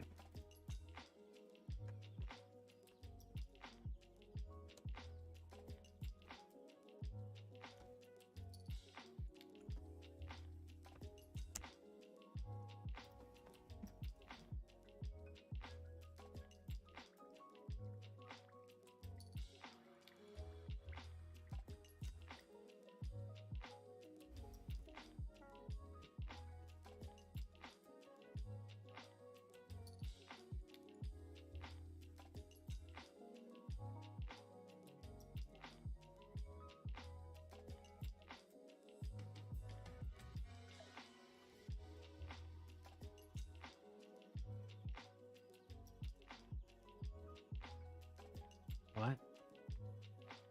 What did I do wrong?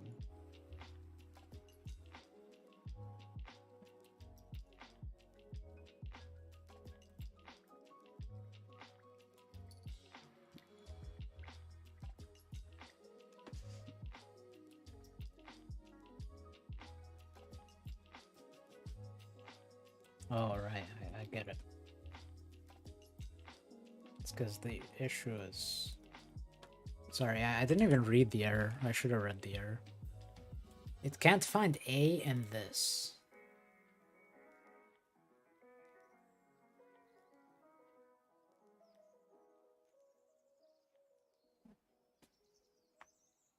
Yeah, because it's not in it.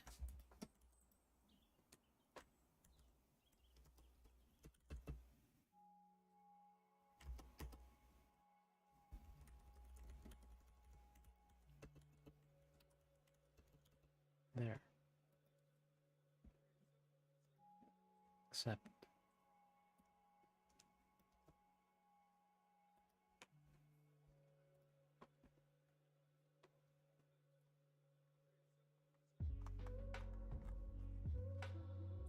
happens? No output.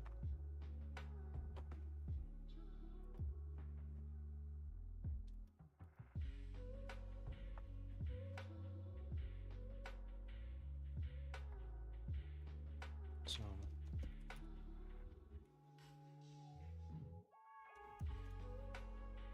trying this, which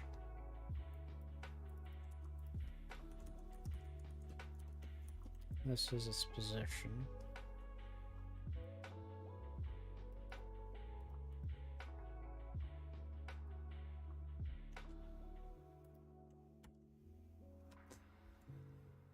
And that takes us through this iteration of S.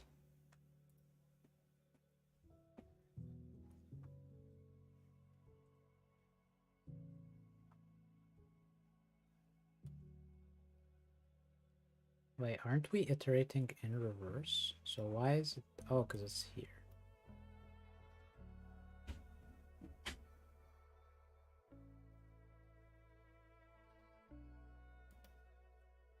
So 0, 1, 2, 2 to the end.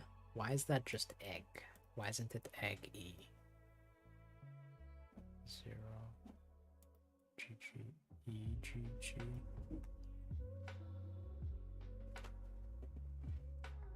Why is the last... Oh, did I mess up somewhere? What's sref?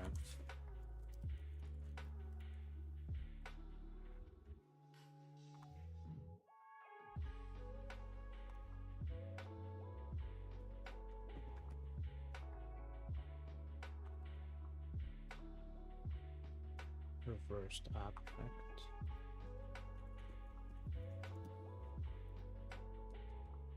Well, force it to...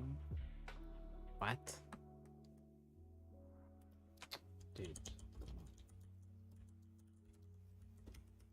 Reveal yourself.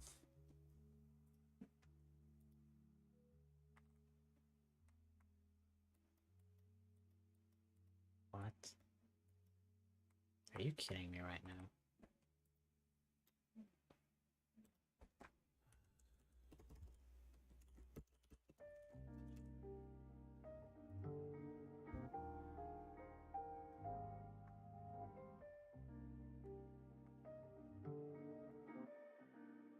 Dude.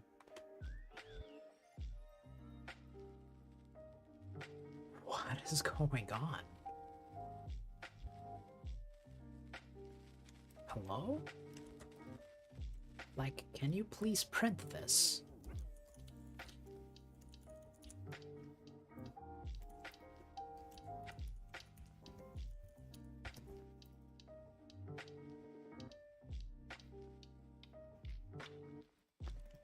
What?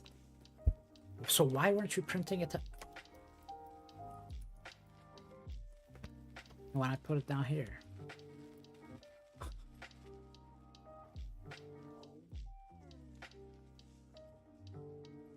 Oh, is it char? No. sref gets messed up in here somehow. But how?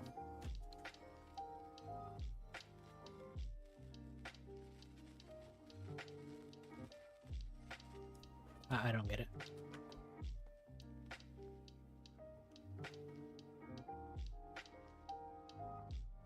I am so confused.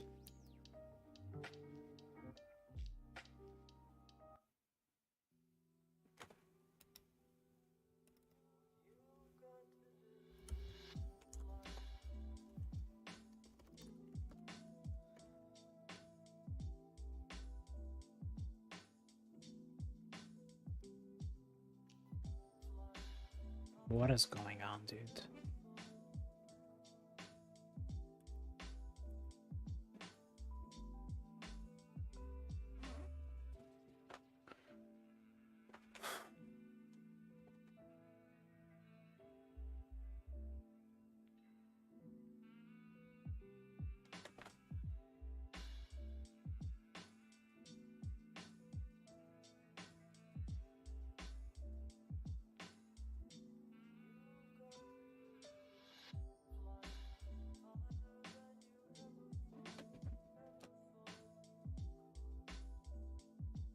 I don't get it.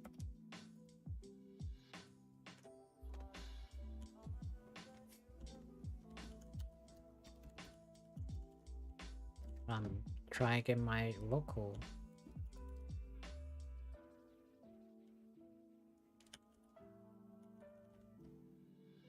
Was running enumerate on it break it? I don't get it.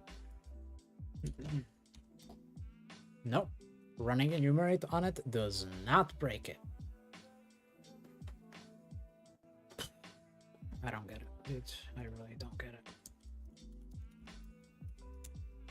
Like,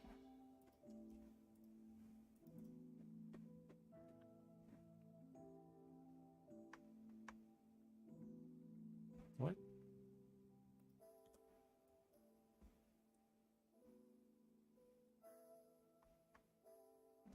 Dude.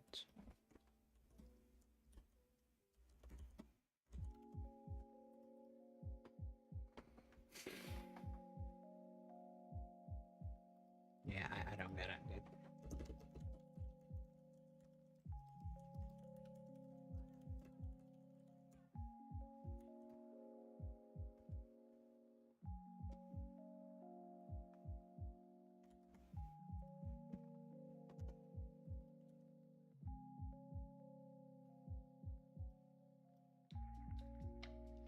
Of course I can color it.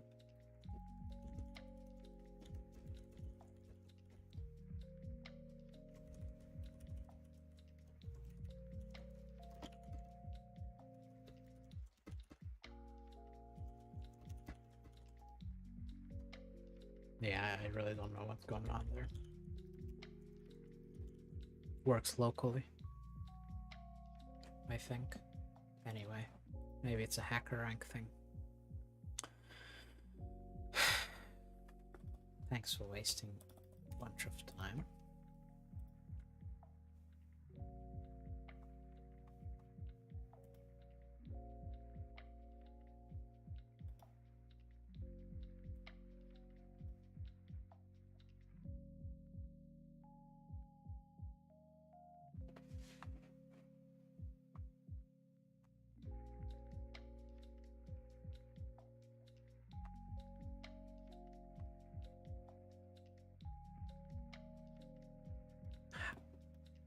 How is E at position 2?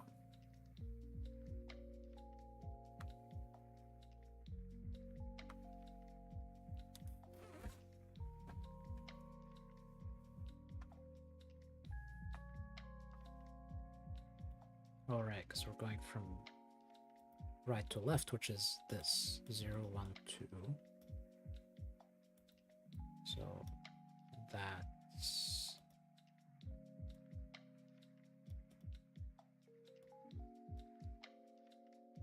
Am I traversing S somewhere?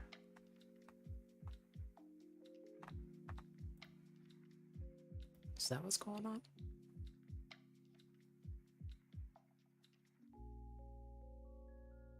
Oh my god, dude.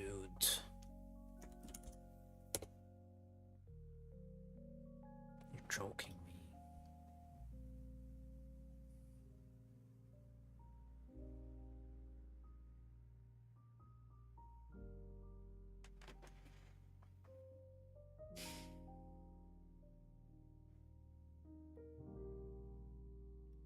It's still wrong.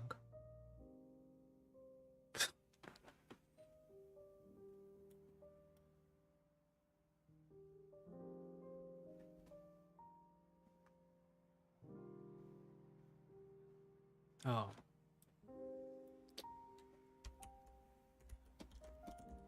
Right, of course. There we go, finally. So, does it need to support itself? I think it needs to support itself, technically.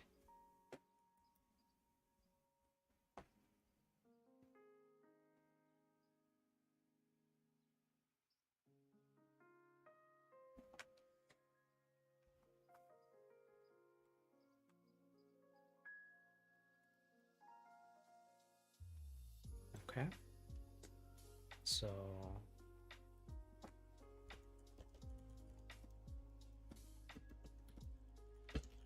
candidate failure. Candidate success.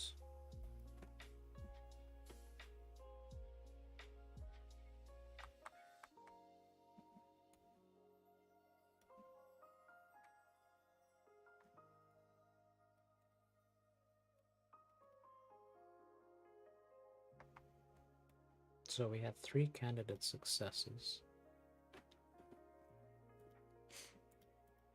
Oh. Right. I forgot another thing that we need to do on candidate success.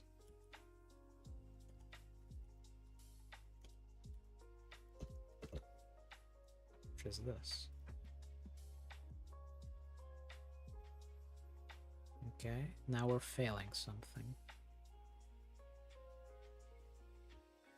So this is what we outputted, but this is the correct output. So this is where we have this thing.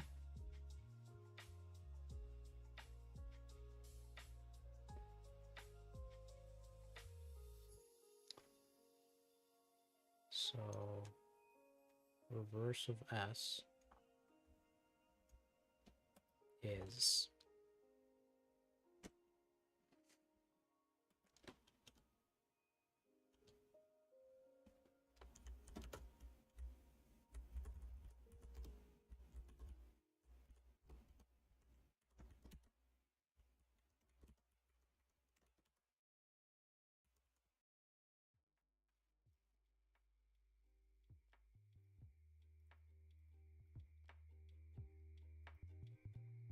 this. That's reverse of S, but let's just make sure it's the same input. It is. So, actually, let's do this.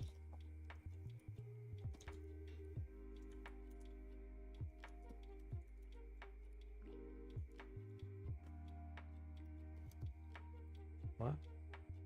Oh. Okay, so my solution will say we need A, B, C, D, E, F, G. Yeah, actually, let's grab these and just go down here.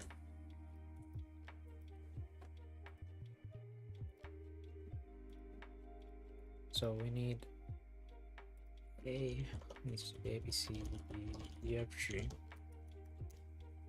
So we'll try A. A.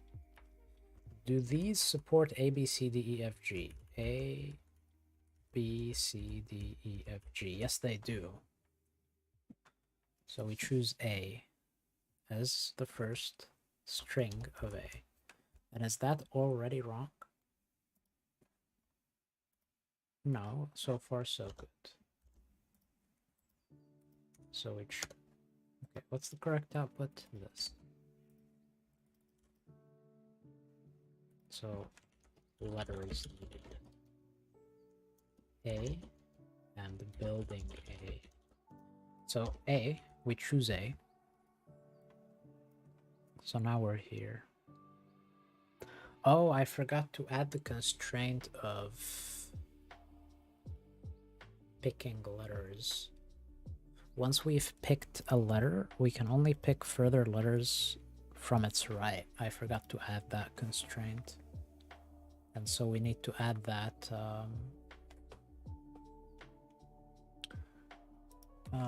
somewhere. So we can add here position constraint or index constraint. So at first it's 0, which means you can pick anything from 0 to the end. But once you have successfully picked a candidate, you are now restricting its to be able to only pick from after that position. So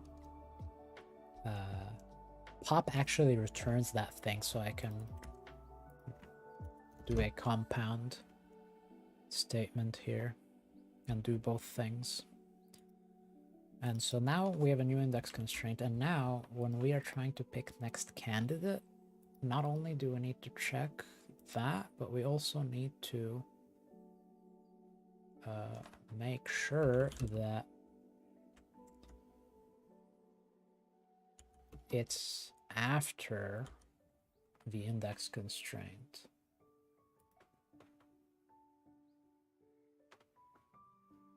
Which is this. So we have a few if conditions here.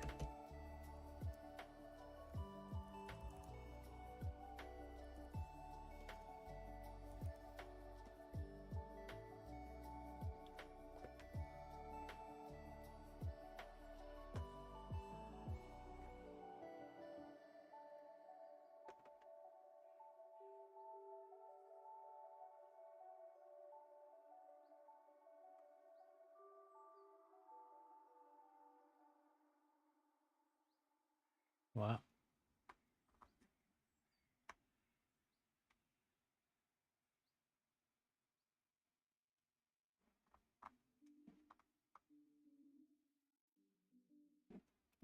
Why do we stop executing after the first candidate success?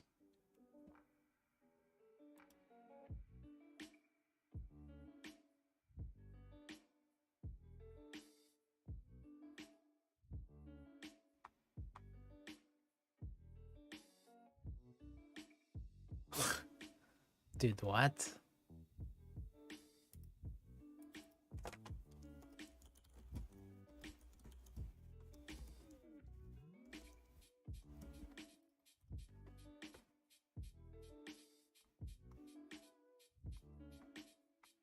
I bet you this is because of my stupidly complicated control flow where I have no clue what is going on anywhere.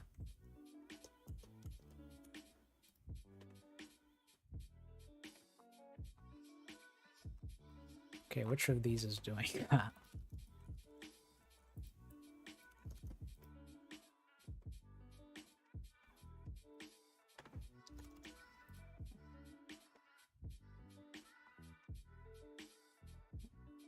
So the X-clam is doing a bunch of stuff. What is it doing? Where is that? It's failure of the if condition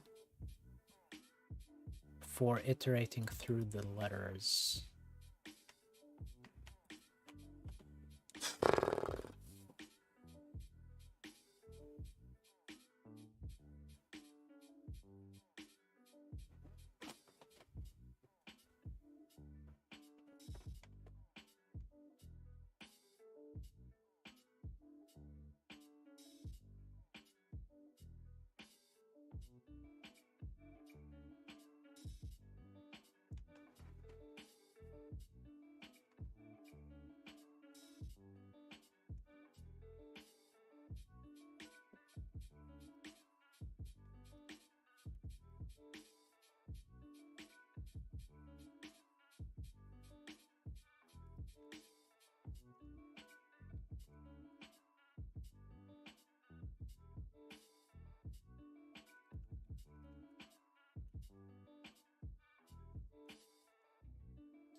And what's this?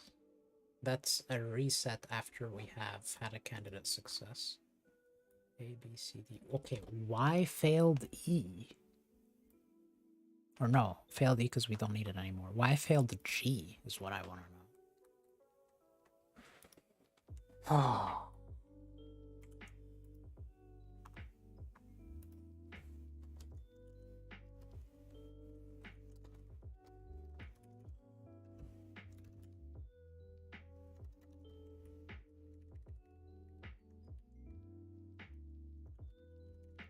Index.